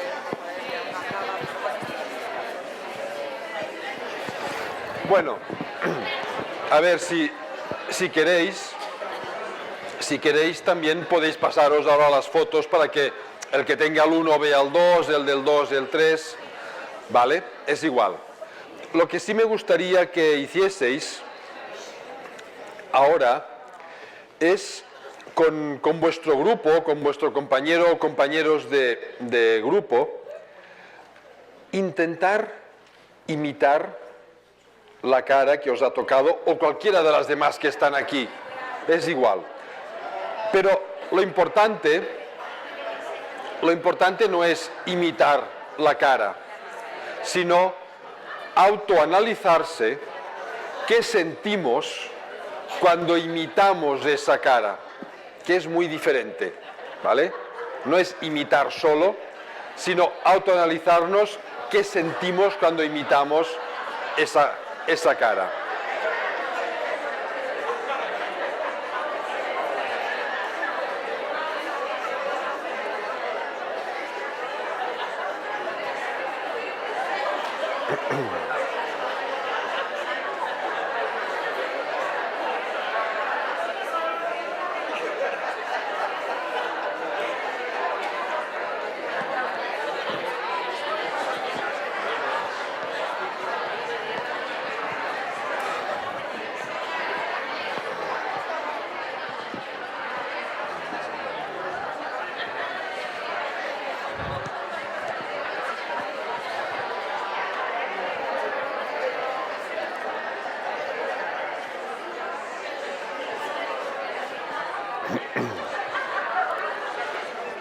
No es fácil, ya sé que no. A ver, regresad otra vez aquí.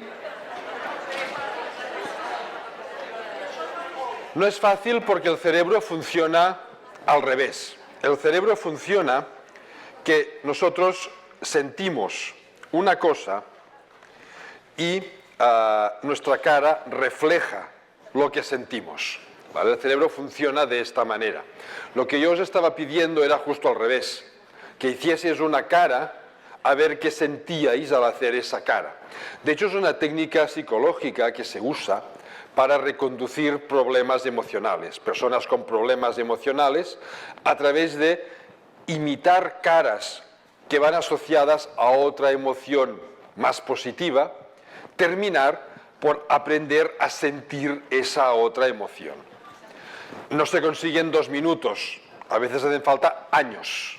años de práctica, pero es una de las técnicas que se usan para reconducir problemas emocionales graves.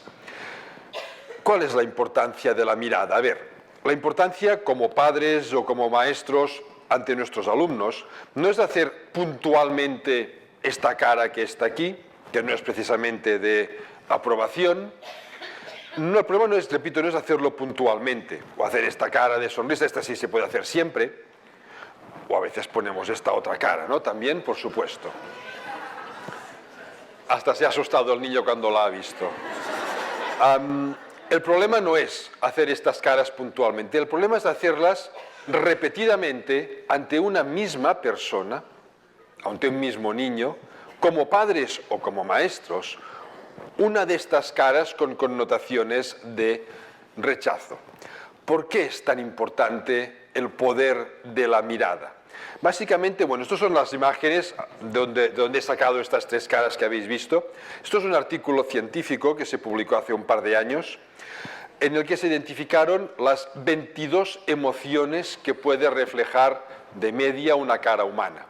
No todos podemos hacerlas todas, ni todos somos capaces de reconocerlas todas. Depende un poco del nivel emocional de cada uno, ¿no?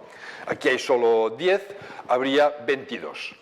Claro, 22 son muchas o son pocas. Son las que son, ¿vale? Funcionamos así. Yo jamás me había planteado si son muchas o si son pocas hasta el jueves de la semana pasada, hace hoy 8 días exactamente. Yo los viernes dedico 2 horas a mirar las revistas científicas, de las generales, tipo Nature, Science, y las específicas de mi campo, para ver cómo está funcionando pues, la ciencia y quedarme con los que me interesan. El viernes pasado estaba en Menorca dando pues, unos cursos y lo miré el jueves. Pues esa semana había salido un artículo con las caras emocionales de los caballos. Resulta que todos los animales sociales, como mecanismo de interacción social, usamos las emociones y las caras de expresión emocional. Los sociales, los que no son sociales no les hace ninguna falta, ¿no? Claro, los caballos son sociales. Cuando viven en libertad, van en grupos, en manadas, son sociales. Y cuando los tenemos nosotros en un establo, de hecho, en ese momento, su cuidador pasa a ser su punto de referencia, pasa a ser pues, el caballo alfa, el que manda en su pequeña manada.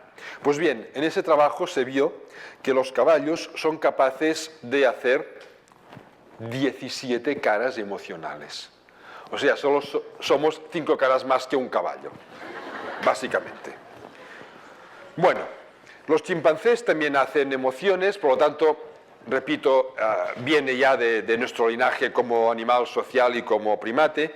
Esta es una cría de chimpancé con cara de póker que está mirando las emociones de los adultos para aprender de ellas, ¿vale? Si habéis visto ya que los ojos reflejan emociones, toda la cara entera cuando las he pasado ahora multiplicado por mucho, ¿vale? Bueno,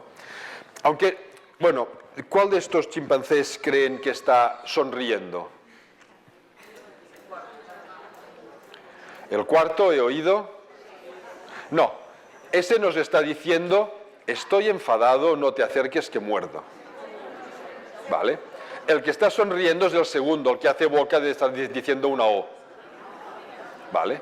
Y el otro que enseña los dientes, ese te va a morder seguro. ¿Vale? Por lo tanto, si fuésemos chimpancés no habríamos sobrevivido a nuestro grupo. De ahí la importancia, es una broma para hacer reír, ¿no? Pero de ahí la importancia de la educación emocional pasa por interpretar bien las emociones de los demás y saber expresar bien nuestras emociones, porque es nuestra carta de presentación, es nuestra cara. Si estamos sonrientes, o estamos serios, o estamos con mirada de rechazo, ¿vale? Estamos programados para mirar caras. Lo primero que llama la atención de un niño pequeño son las caras. A los 3 días después de nacer, ya se fijan en las caras de los adultos. Los adultos no nos damos cuenta, porque los ojos todavía no los controlan y les van cada uno a su ritmo, ¿no? pero ellos se fijan en las caras. Acercarte a un niño pequeño de cuna con un sonajero, lo primero que hace es mirar el sonajero por si le da un golpe. Cuando ve que no da golpes, mira la cara. El sonajero lo olvida.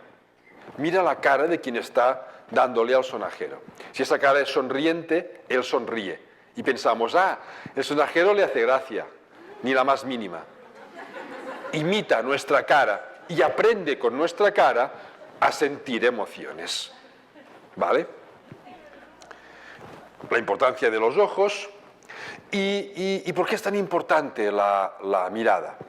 Hace tiempo que los anatomistas, cuando el cerebro solo se trabajaba desde el punto de vista anatómico, se dieron cuenta de una cosa curiosísima y que no le encontraban explicación. Tenemos los ojos delante de la cara, la visión es el sentido que tiene más importancia en nuestro cerebro. Otros animales es el olfato o el oído, para nosotros es la visión. Tenemos los ojos delante y la corteza visual, las neuronas que construyen o reconstruyen las imágenes, las tenemos en el cogote, detrás de la cabeza. Claro, puede parecer que no hay mucho trozo. No, la distancia es corta, pero obliga a las conexiones nerviosas a cruzar todo el cerebro. Si tuviésemos la corteza visual justo delante, tardarían, una milésima de segundo menos. Parece que es poco, pero para la supervivencia puede ser mucho. Una milésima de segundo es la diferencia entre, si eres un chimpancé y saltas de una rama a otra, agarrarte bien o darte de narices en la rama. ¿Vale? Implica aprender a anticiparte, etcétera, etcétera. No se entendía, pero la explicación es clarísima. Como las terminaciones, las conexiones nerviosas deben cruzar el cerebro, por el camino entre los ojos y la corteza pasan por el hipocampo, centro gestor de la memoria. Cualquier imagen que vemos, cuando somos conscientes de la imagen, ya la hemos inconscientemente asociado a recuerdos. Cuando yo veo una cara, ya sé quién es. No tengo que esperar una cara y quién es. No. Cuando se me refleja la cara, ya sé quién es. Y sé si le debo dinero y debo esconderme. O sé si toda la memoria asociada a esa cara, memoria relevante, viene con la cara. Pasa a través del centro gestor de la atención, se llama el tálamo, es el centro que mantiene nuestra atención. Enseguida hablo de la atención. Por lo tanto, si es una imagen que ya hemos visto muchas veces y que sabemos que no entraña ningún riesgo, es que ya ni la vemos. Nos pasa casi desapercibida, porque no reclama nuestra atención. Ver una cosa nueva siempre reclama nuestra atención. Hagan otro experimento. Si tenéis un niño, una niña de, no sé, un año que ya empieza, que ya gatee y todo eso, llegamos a casa y como quien no quiere la cosa, dejamos ni muy cerca ni muy lejos para que no se note, disimulando, un objeto que jamás haya visto. A la que lo vea, rápidamente irá hacia él. No lo ha visto, no tiene un patrón de, es lo que sea, y va a ver qué es. Y lo coge, lo examina, y lo chupa, y lo golpea, ¿vale? Si cada día dejamos el mismo objeto, al cabo de unos pocos días lo dejaremos y lo ignorará completamente. ¿Por qué? Porque ya sabe qué es. La memoria asociada ya se despierta junto con... ¿Vale? Y también pasan estas conexiones nerviosas a través de las amígdalas, del centro gestor de las emociones. Esto hace que cualquier imagen también la asociemos a emociones. De ahí las emociones que nos despertaban estas fotos que os he pasado. ¿Vale? Sentimos lo mismo que vemos reflejado en esos ojos. Si los ojos muestran rechazo, sentimos rechazo. Si muestran aceptación, sentimos aceptación. Y eso ya desde que nacemos. De ahí la importancia de las emociones, que van conectadas al cerebro social, que ya he hablado antes de él. Ahora ya iré más rápido a partir de ahora. El cerebro social son muchas zonas del cerebro que se activan cuando estamos en sociedad. Es la recompensa social de la que hablaba antes, del hecho de estar integrados en un grupo. Y todo eso somos capaces de hacerlo, de reconocer las emociones de los demás, porque en el cerebro tenemos una población de neuronas que se llaman neuronas espejo. Las neuronas de espejo se activan de la misma manera cuando hacemos una acción o notamos una emoción, que cuando la acción la hace otra persona o le vemos su emoción. Nos permite reflejar dentro nuestro, por eso se llaman neuronas de espejo, porque reflejan lo que vemos fuera. Por eso cuando vemos una cara enfadada, sabemos que está enfadado. No hace falta preguntarle nada ni que nos diga nada. Podemos notar su enfado. Forma parte del gran complejo también de la empatía.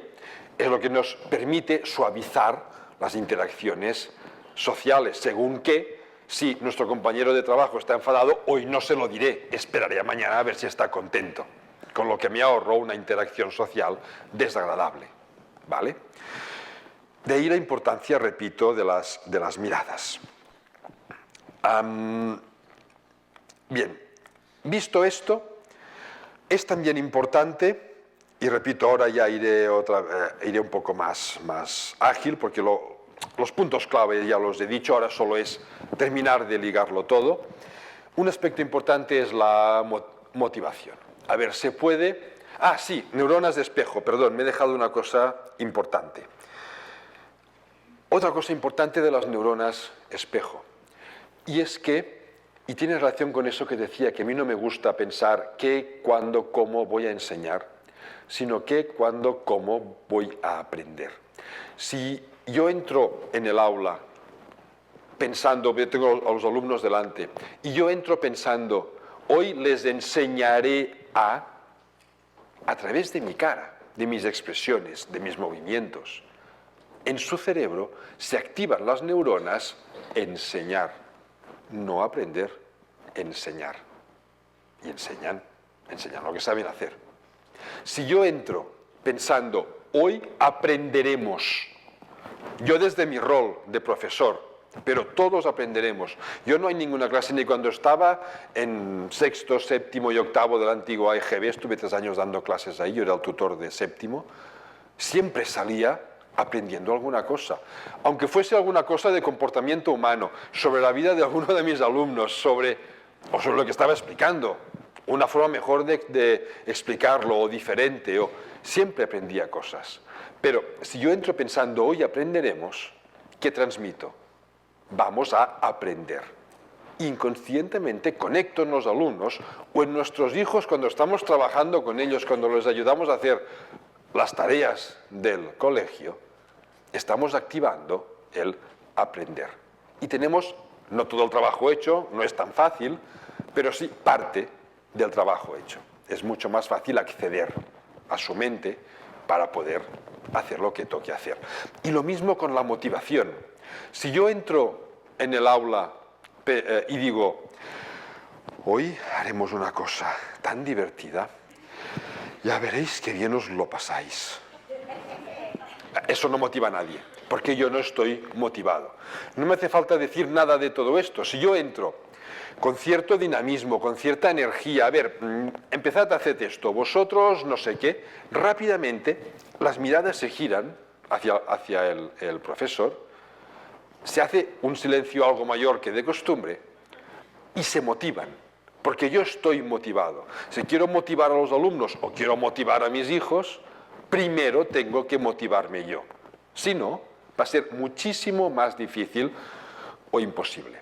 Claro, no siempre estamos motivados, no, ni hace falta que lo estemos siempre. El problema es si estamos una temporada larga sin estarlo. Y ahí es donde debemos reflexionar. Por eso en el oratorio ponía emociones, razonamiento y sociabilidad, ¿vale? Emociones a través de la mirada, sociabilidad y razonamiento. Debemos razonarlo y ser conscientes de ello, bueno, y cambiarnos. Y cambiarnos nosotros. Si queremos cambiar a los alumnos, primero debemos cambiarnos nosotros. Si queremos cambiar a los hijos, primero debemos cambiarnos nosotros. Si no, no funciona. No funciona, ¿vale? Queremos motivarlos. ¿Qué es la motivación? La motivación no es nada más que una activación del cerebro que nos permite focalizarlo hacia un objetivo. La motivación no es nada más que esto, es focalizar el cerebro hacia un objetivo. Y eso implica mayor aporte de energía, mayor capacidad de concentración, menos sensación de cansancio. Bueno, ya saben qué pasa cuando uno está motivado, ¿no? Que se siente con más fuerzas de hacer cualquier cosa. Trucos para motivarse y, por lo tanto, motivar. Hay que tener un objetivo concreto. Uno no se motiva si no hay objetivo concreto, porque la motivación es focalizarte en un objetivo. Este objetivo debe responder a una necesidad también concreta. Por lo tanto, hay que generar necesidades. De ahí la importancia del aprendizaje en contexto, basado en preguntas, basado en problemas. Generamos una necesidad, lo que contaba antes de la célula. Queremos explicar la célula, muy bien. No vemos células andando por el mundo aunque las haya. Pues primero, enseñémosles, que lo toquen, que lo vean. Generemos la necesidad de entender a través de las emociones, porque cualquier aspecto manual es más emocionante que un aspecto puramente intelectual, hasta que no estamos entrenados a encontrar placer en aprender solo intelectualmente. Por lo tanto, generemos necesidades. Hay que ver que hay trabas a superar. Si no hay trabas, no hay motivación, pero han de ser trabas asequibles. Si la traba es tan grande que no la vemos que no la vamos a poder superar, eso desmotiva a cualquier persona. Debe contemplar aspectos emotivos, creatividad, búsqueda de novedades, aspectos sociales, etcétera, etcétera. Y tan importante es motivar como no desmotivar. ¿Vale? Volvemos a ver a las neuronas espejo y al poder de nuestras miradas. Todo ello afecta a la plasticidad neural a través de las neuronas espejo, y por eso decía que el educador, los padres somos educadores también, debe ser el primer aprendiz, pero por concepto, todos aprendemos cosas nuevas constantemente. Estas cosas ya las he dicho, eso también ya lo he contado. También he dicho que cualquier aspecto de aprendizaje que encierre emociones queda más fijado en nuestro cerebro por un motivo muy simple, y es que las emociones son, desde el punto de vista de la neurociencia, son patrones de conducta preconsciente, que se activan sin que lo sepamos. Lo sabemos después, cuando se han activado, no antes. Son emociones, el miedo, la ira, la alegría, el asco. Son claves para la supervivencia y por eso son preconscientes. Primero lo hacemos. Primero nos enfadamos, ira, y somos agresivos. La agresividad es una emoción consecuencia de la ira, o lo que sea.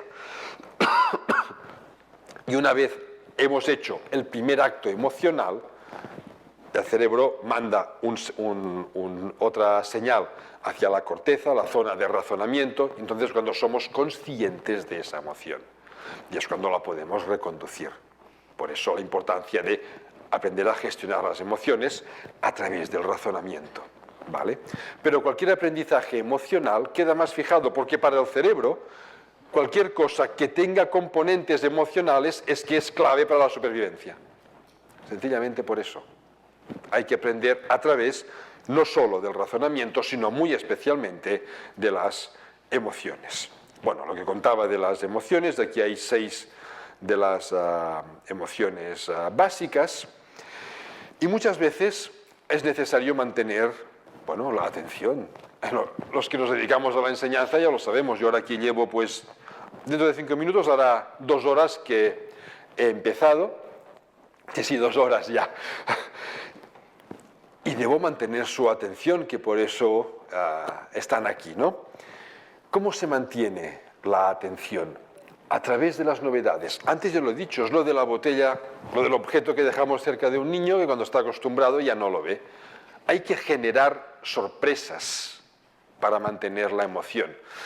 Esto en las escuelas se hace, no se hace un mismo trabajo durante 2 horas seguidas, porque los niños no lo aguantan, no son capaces de mantener la atención 2 horas.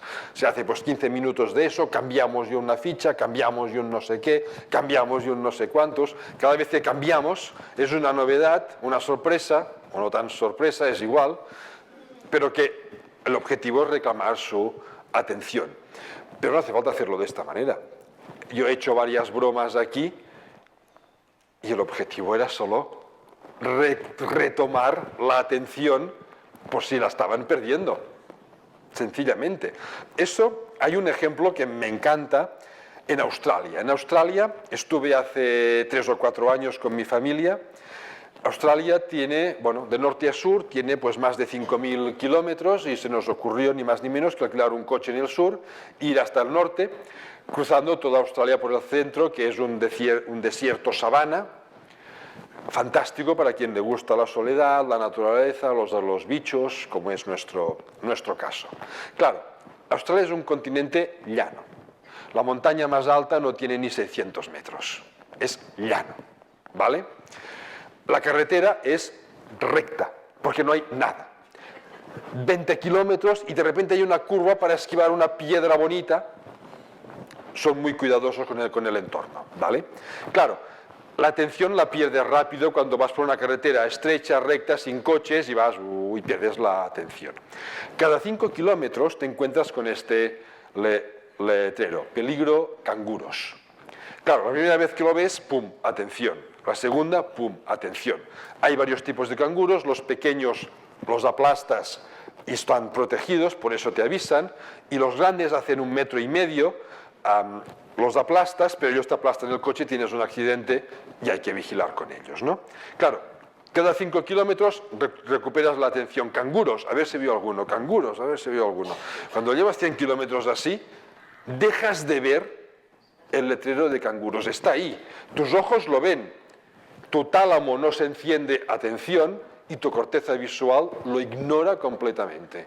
Y tú, conscientemente, no lo ves. Entonces te ponen equidna. El equidna es un marsupial también, parece un erizo, aunque no pincha, es pequeñito, lo aplastas y ni te das cuenta. Pero está protegido también, solo de ver este letrero, equidnas, ¿habré alguno? Después del equidna vuelve el canguro, el canguro, el canguro, el canguro. Equidna, canguro, canguro, canguro. Emus. El emus como una especie de avestruz australiano. Emus, esos sí que se ven bien, son enormes y estos sí que, si te cruzan la carretera, puedes tener un accidente. Emus. Canguro, canguro, equidna, canguro, emu, canguro, equidna. Después de 500 kilómetros, encontramos este.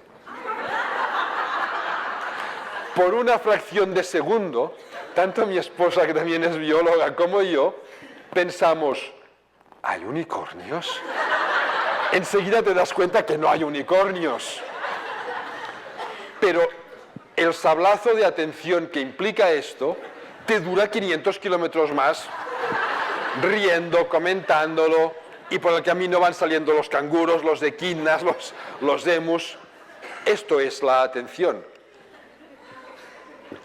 Es sorprender con algo que a lo mejor no tiene nada que ver con la clase que estamos dando. Es igual, sorprender. Y cuando ya has visto varios unicornios, ¿ven el letrero de arriba? Es un zombie que se le cae la mano. Tiene la mano en el suelo. Los australianos son muy divertidos, son muy cachondos. Bueno, mantener la atención, la sorpresa. Otro aspecto importante es la búsqueda de novedades. Estamos programados para buscar novedades. El niño pequeño que se dirige al objeto que nunca ha visto, esto es búsqueda de novedades. Todos buscamos novedades.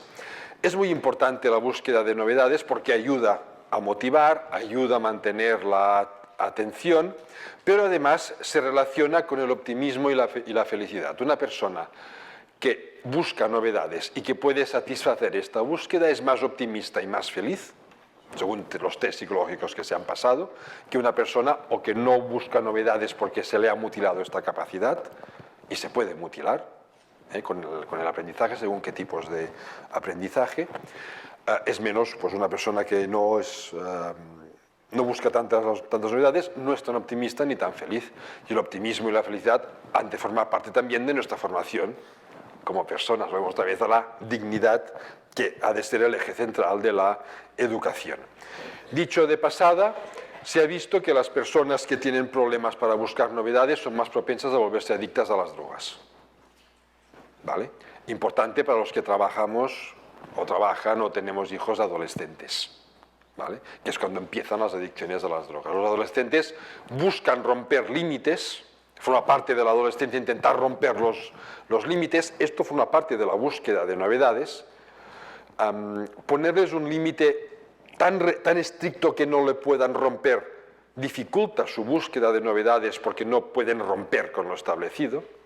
No poner ningún límite tampoco les favorece porque el cerebro está programado para buscar límites y romperlos. Hay que saber ponerles un límite sabiendo que ellos lo querrán romper y se lo saltarán alguna vez. Bueno, forma parte de la maduración del cerebro de un adolescente. Es la maduración sana, ¿vale?, de un cerebro. Si no, en el momento en que se altera todo esto, aumentamos, no obligamos, pero aumentamos el riesgo a caer en las drogas. Me salto una serie que estaban, bueno, por si faltaba tiempo, pero como no falta. Al final, a nivel de neurotransmisores del cerebro, resulta que los neurotransmisores implicados en la creatividad se relacionan con los implicados con el optimismo y la motivación. Y estos se relacionan con el de la búsqueda de novedades y riesgo. Ahora hablo del riesgo. Y en el centro está el placer. El placer por aprender y el placer por hacer las cosas. Y aquí será el mensaje final, hay que aprender con placer, porque es la única forma de asegurar que después esa persona querrá seguir aprendiendo, y hemos de seguir aprendiendo siempre si queremos mantenernos como los surferos en la cresta de la ola. Riesgo. El riesgo no debe entenderse jamás como peligro. El riesgo no significa peligro. Riesgo es tener dos opciones a escoger y escoger una de ellas, sabiendo que a lo mejor la acertamos y a lo mejor no. ¿Vale? Es decir, hay que dejar que los alumnos, que los hijos, decidan entre opciones. Aunque después lo reconduzcamos nosotros porque nos interesaba más la otra. Vale. Por eso somos los profesionales de la enseñanza o los padres profesionales de ser padre, por decir algo, ¿no? Pero hay que dejar elegir. Pero, y esto es muy interesante, es muy divertido, ha de ser una decisión dual, o esto o aquello. Si hay una decisión en gradiente, la tendencia innata es de elegir el centro, porque ni ganamos mucho ni perdemos demasiado si no lo acertamos. ¿No lo habéis experimentado vosotros?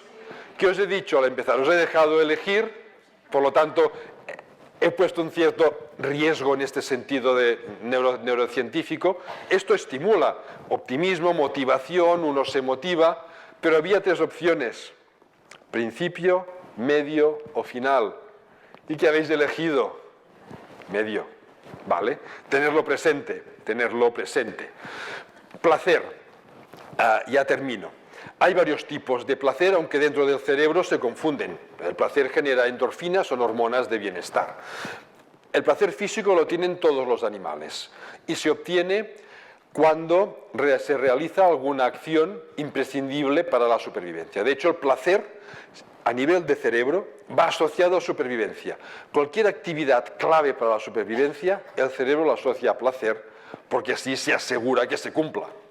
Comer genera placer, porque si no comemos nos morimos de hambre.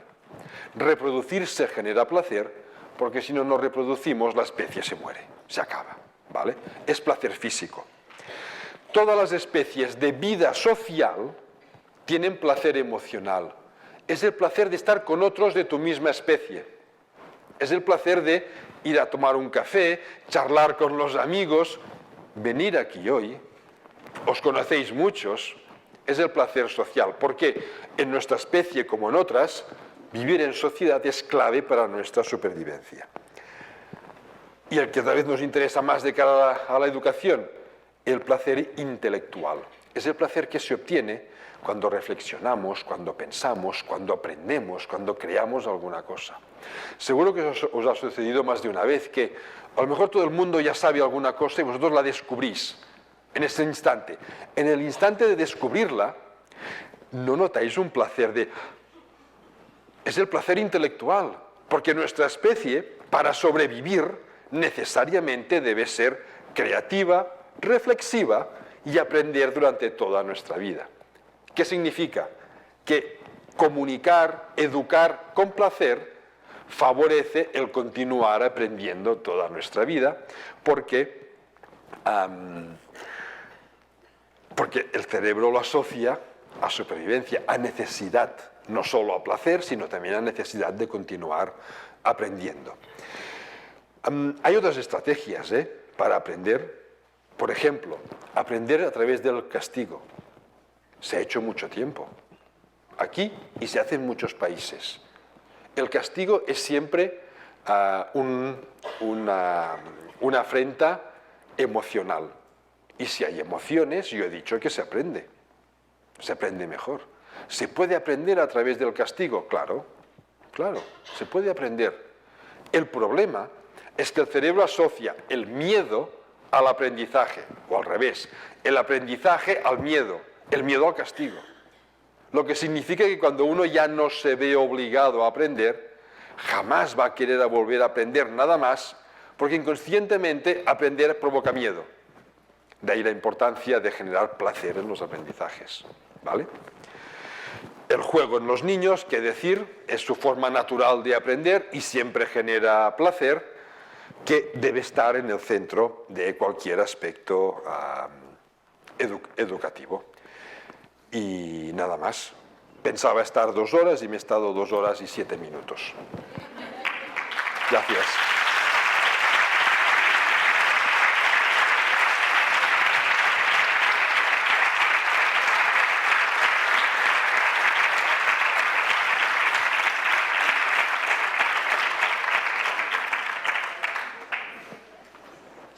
No sé si quieren preguntar alguna cosa. Yo tengo tiempo, yo me quedo hasta mañana.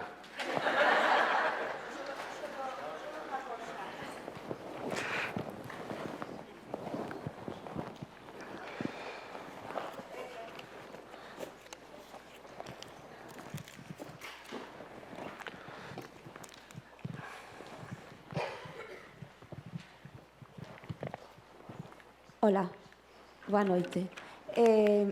Solo una cosa, hay creo que una parte del cerebro que es más científica que la otra. Creo que es el lado derecho y que hay personas que desenvuelven más la parte científica a la parte más, digamos, menos materialista, por decirlo así, ¿no? Y que, por ejemplo, en un músico es muy importante el equilibrio de las dos. Bueno, no sé. Sí. Pasa que también es un aspecto, no he hablado, nunca hablo de esto, porque creo que es un aspecto que hay que desmitificar un poco. Sí que es cierto que hay un hemisferio que es más racional y el otro que es más emocional, pero los dos funcionan siempre. Cuando razonamos funcionan los dos, cuando nos emocionamos funcionan los dos. Cierto, lo ideal es el equilibrio. Hay gente que de nacimiento genéticamente tiene más potenciada una zona que otra, por eso hay gente que es más racional y otra que es más emocional. Pero la educación lo que hace, volvemos a la papiroflexia o a la cerebroflexia, es terminar modulándolo todo. La educación no solo debe incluir las asignaturas duras de los currículums. Algunas de las diapositivas que me he saltado, por ejemplo, hablaban de la importancia de la psicomotricidad. ¿Vale? La psicomotricidad es crucial porque no solo permite equilibrar los movimientos físicos, sino que interviene directamente en otros aspectos del cerebro como el control ejecutivo. Para mantener el equilibrio necesitamos control ejecutivo. ¿vale? A veces los profesionales no, ya lo sé, pero según quién fuera del mundo de la educación, a lo mejor no da importancia. Hay gente que no da importancia a la psicomotricidad en los niños pequeños o en los adolescentes. Cuando el cuerpo les cambia cada día y están desgarbados, ¿vale? Porque ahora crece el brazo, ahora crecen las piernas, ahora crece la cabeza, crecemos asincrónicamente, la psicomotricidad sigue siendo crucial a través del deporte, de lo que sea, y al mismo tiempo influye en el control ejecutivo de todo el cuerpo. O las artes plásticas. Las artes plásticas, el hecho de tocar con las manos, donde tenemos más terminaciones nerviosas en nuestro cuerpo y por tanto del sentido del tacto. Lo que más influye en nuestro cerebro son la punta de los dedos y los labios. Por eso los niños pequeños lo tocan todo y lo chupan todo, ¿vale?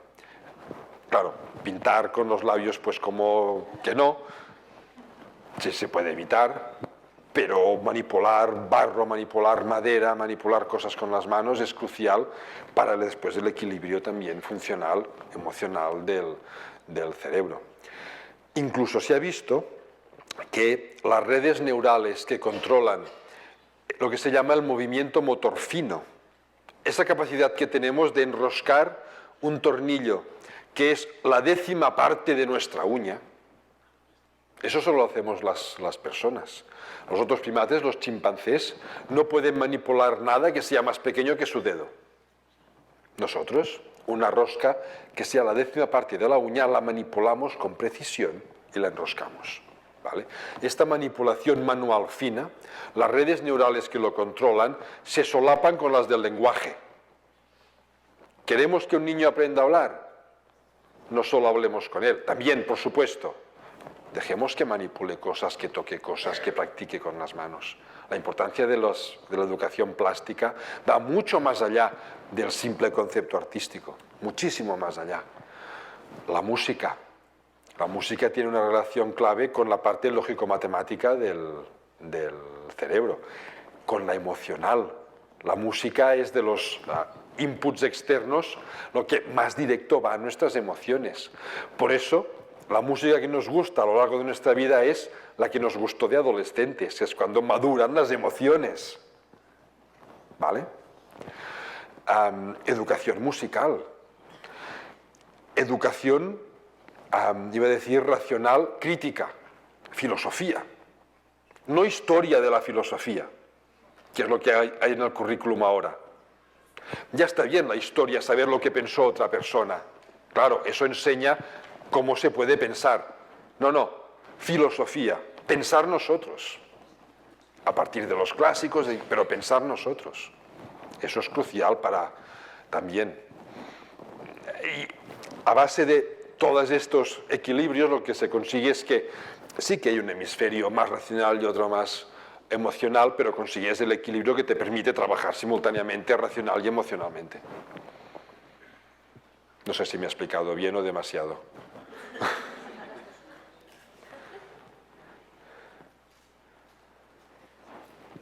Hay una pregunta allí.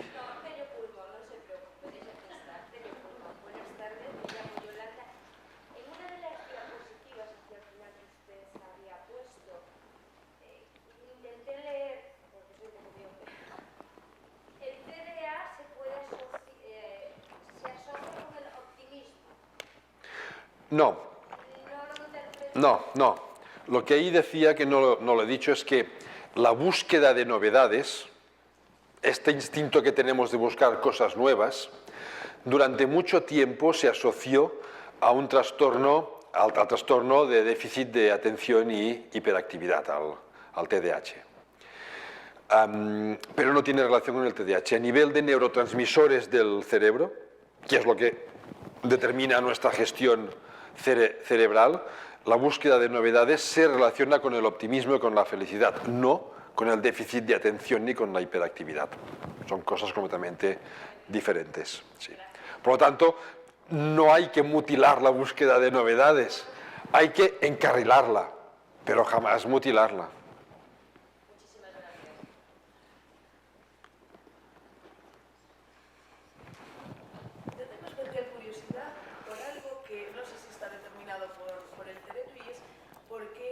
Hay ciertos individuos especiales, por ejemplo, para las matemáticas, y en otros sectores, bueno, matemáticas, artes plásticas, letras, ¿no? Y en otros temas, a lo mejor esa capacidad está más limitada. ¿Eso está predeterminado? Hay una... A mí no me gustaría decir la palabra predeterminación, pero sí hay predisposición. Genéticamente, cuando hablaba de estos 40 genes en inteligencia o más de una docena en creatividad, depende de la variante que tengamos, estamos más predispuestos a tener inteligencia o creatividad matemática o lingüística o interpersonal. Hay una predisposición, pero el ambiente, la educación son tanto más influyentes. Quiero decir que sí que hay personas que nacen porque su combinación genética es fantásticamente buena para la matemática. A lo mejor son unos negados en relaciones interpersonales, ¿vale? Pero en eso funcionan bien, ¿no? Pero más allá de esto, hay, por ejemplo, un tema que durante mucho tiempo se ha discutido si los varones tenemos más razonamiento lógico-matemático que las mujeres. Hay muchos más hombres matemáticos que mujeres, ¿vale? Y durante mucho tiempo se pensó que a lo mejor sí, que por el simple hecho, hay más de 130 genes que funcionan de forma diferente en el cerebro masculino que en el femenino. Tiene relación con nuestro comportamiento generalmente asociado a la reproducción, que es diferente, ¿vale? Pero eso podía condicionar, por ejemplo, estos aspectos o no. Pues hace menos de un año se publicó un artículo que intentaba discriminar si era efecto genético o ambiental. Y se vio que es efecto ambiental. Básicamente, cuando un niño se vio en escuelas con cámaras ocultas, con permiso de los padres, por supuesto, pero que los niños no lo sabían, cuando un niño, en escuelas y en familias, se hizo un estudio muy amplio, de los más amplios que he visto yo de neurociencia relacionado con psicología, ¿no? Cuando un niño resuelve un problema matemático, la cara de satisfacción, volvemos a las miradas, la cara de satisfacción del adulto es superior. Os las podéis quedar las fotos, si queréis, pero bueno. Pero gracias igualmente por recogerlas. La cara de satisfacción del adulto es superior a si lo resuelve una niña. Brutal. ¿Por qué? Pues no lo sabemos, gracias. ¿Por qué? El trabajo no lo resuelve, el por qué. Pero esto estimula más al niño que a la niña. Lo que hace que al final, por estimulación, no por capacidad inicial, por estimulación, el niño se termine siendo más bueno en matemáticas que la niña. ¿Vale? Brutal. Brutal, porque incide directamente en cómo influimos nosotros a los demás, ¿no? Buenas. Yo pregunto, como madre de 2 niños y preocupada por la educación de mis hijos, comenta usted que el tema de un castigo, pues que no lo ve bien. Entonces, ¿qué otra manera se puede hacer para llevarlos, para reconducirlos? Gracias. A ver, no es que no vea bien el castigo, siempre y cuando sea un castigo civilizado y proporcionado, ¿no?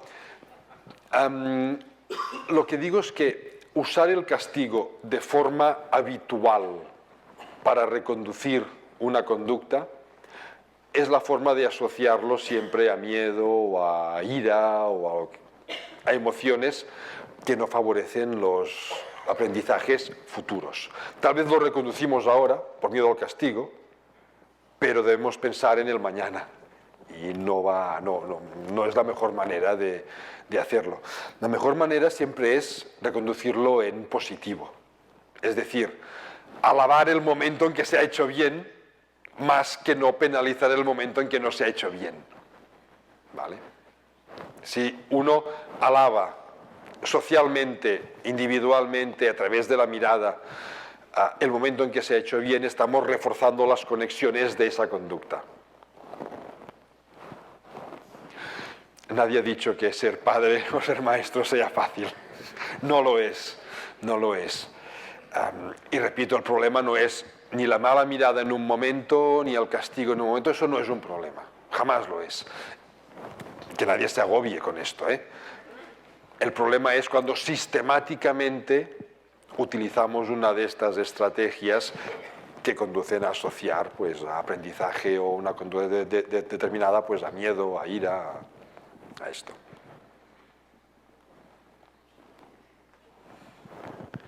Sí, con respecto a...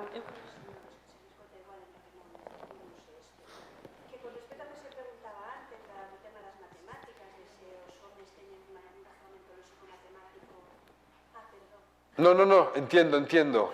Debe ser mi sangre gallega. Respecto a lo que se comentaba antes, de que si los hombres tenían un razonamiento lógico matemático superior a las mujeres de media y tal, yo leí otro estudio en el que se demostraba que las maestras mujeres le transmitían a sus alumnas, niñas, fobia a las matemáticas. Sí. La mirada, con los mensajes que se mandaban, con la manera de explicarlas, se las inculcaba que eran peores en matemáticas que sus... Sí, es exactamente lo mismo. A lo mejor es del mismo estudio, ¿eh? Sí. O sea, que es todo cultural, que desde pequeñas pensamos que somos peores en ciertas cosas y lo transmitimos. Sí. Hay estudios de estos en cuanto a diferencia de género que son de juzgado de guardia. Se hizo un estudio sobre posiciones académicas en la universidad en Estados Unidos, que es un país que en principio vigila por la igualdad. Hay países que no vigilan, al revés. En Europa todos, la mayoría o todos vigilan, en Estados Unidos también. Lo que se hizo fue coger currículums de personas reales, currículums científicos, y presentarlos a concursos para plazas de investigador, ¿vale? Algunas instituciones se presentó esos currículums, algunos con nombre de hombre y otros con nombre de mujer, pero el currículum el mismo, distintos, pero en otra institución los mismos 20 currículums, pero cambiando los nombres. El que en un sitio tenía nombre de hombre, en el otro, el mismo currículum, nombre de mujer, ¿vale? En todos los casos se puntuaba más si había nombre de hombre que si había nombre de mujer. Alucinante. Y eso que eran valorados por personal académico de los que no dependía, porque puedes decir, no, es que las mujeres a lo mejor se quedan embarazadas y están 3 meses de baja. Que no debería ser así. Y menos por un caso tan humano como es tener hijos, ¿no? Pero era personal académico que no tenía nada que ver con esto. ¿Por qué? Incluso dentro de los evaluadores había hombres y mujeres. Y no había diferencia. Tanto los hombres como las mujeres tendían a puntuar mejor el currículum que tenía nombre de hombre que el que tenía nombre de mujer, siendo el mismo currículum, ¿eh? Idéntico, el mismo. Puede venir también de esta transmisión cultural. Queda mucho trabajo en cuanto a igualdad, por ejemplo, a través de la transmisión cultural. Si se mantienen desigualdades es porque las transmitimos. Otro caso sería, por ejemplo, el asociar, por ejemplo, que el cuidado de los niños es más propio de mujeres que de hombres. Es difícil de romper. En una escuela de educación infantil o de primaria, ¿que hay más mujeres o más hombres? Intuitivamente, ¿con qué se quedan los niños? Que los pequeños son más cosa de mujeres, porque después en el instituto ya hay tanto hombres como mujeres, en la universidad también. Es difícil de romper, muy difícil. Voy a hacer una pregunta. En relación con un estudio también que se comentó aquí, que una ponente comentó, decía que, creo que era un americano, ¿no? Que me pareció horrible, lo que se comentó, ¿no? Que decían que el fracaso escolar, ¿no? Era mayor en los niños que en las niñas, y que digamos que el motivo que decía este estudio era porque los niños que pues salían de clase y que pues estaban jugando a hacer construcciones, con la consola todo el rato superactivos, y entonces que iban a clase, en clase se aburrían y no atendían. En cambio que las niñas, que como lo único que hacían era hablar con sus amigas, ¿qué hacían? Hablar con sus amigas, hablar con sus amigas, hablar con sus amigas, chateaban con las amigas, que claro, llegaban a clase y no era tan monótono y podían seguir con ese ritmo de atención. Y me pareció algo muy sexista, vamos, y machista ese estudio, y quería saber tu opinión. Hay muchos estudios de estos que tienen tintes de diferencia de género, por no decir machista, pero digo exactamente esto, ¿eh? Y no queda muy claro, al menos a mí no me queda muy claro hasta qué punto ya de premisa del estudio se contaba con una diferencia de género que no era real o que distorsionó el resultado final. También hay otro estudio que indica que si las chicas son mejores estudiantes es porque de pequeñas se las educa para ser más sumisas. Y cuando toca estudiar, pues estudian. Y a los niños se les educa para ser rompedores y machotes y no sé qué. Y claro, cuando llega el momento de estudiar, ahora voy a estudiar yo. Claro, ¿hasta qué punto es cierto o no? A ver, seguro que algo hay. Seguro. Porque la diferencia es abismal. Yo en Cataluña coordino las pruebas de biología de la selectividad. Hace 9 años que soy el coordinador. Lo que más se ve es que pongo el examen junto con un equipo. Hay 7 subcoordinadores que me ayudan o yo les ayudo a ellos, pero quien da la cara soy yo, ¿no? Y tengo todos los datos de selectividad y siempre hay más chicas que se presentan a examen que chicos, cuando la población es de 50% y 50%. Hay más chicas que aprueban que chicos. De media de notas, las chicas sacan mejor media que los chicos, pero las notas máximas suelen ser de chicos. Suelen, no siempre, ¿eh? Y las peores también.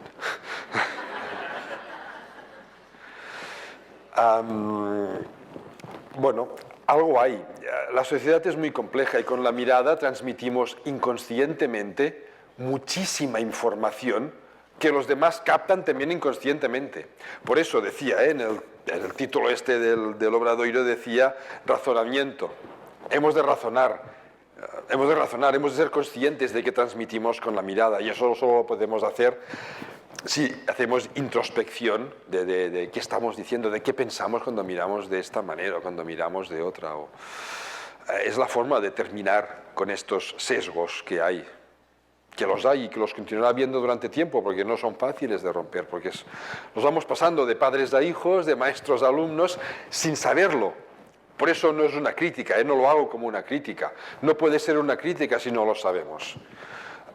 Es solo un llamamiento pues, a ser más conscientes de cómo nos relacionamos, incluso entre adultos, también.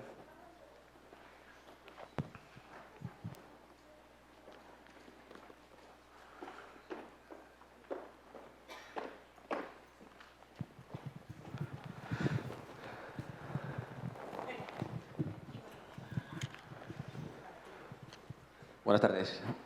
Nada, antes de nada agradecerle su intervención. Y bueno, quería 2 cosas rápidas. Hacer una pregunta a usted, pero si me permite, quería hacer un pequeño comentario antes sobre las charlas. O sea, decirle, bueno, más de cara a la gente que ha organizado las charlas, ¿no? Que le vuelvo a agradecer, pues estas charlas me han parecido pues muy positivas, y no solo las charlas, sino un poco lo que hablabas antes, ¿no? El encontrarte pues, rodeado de otra gente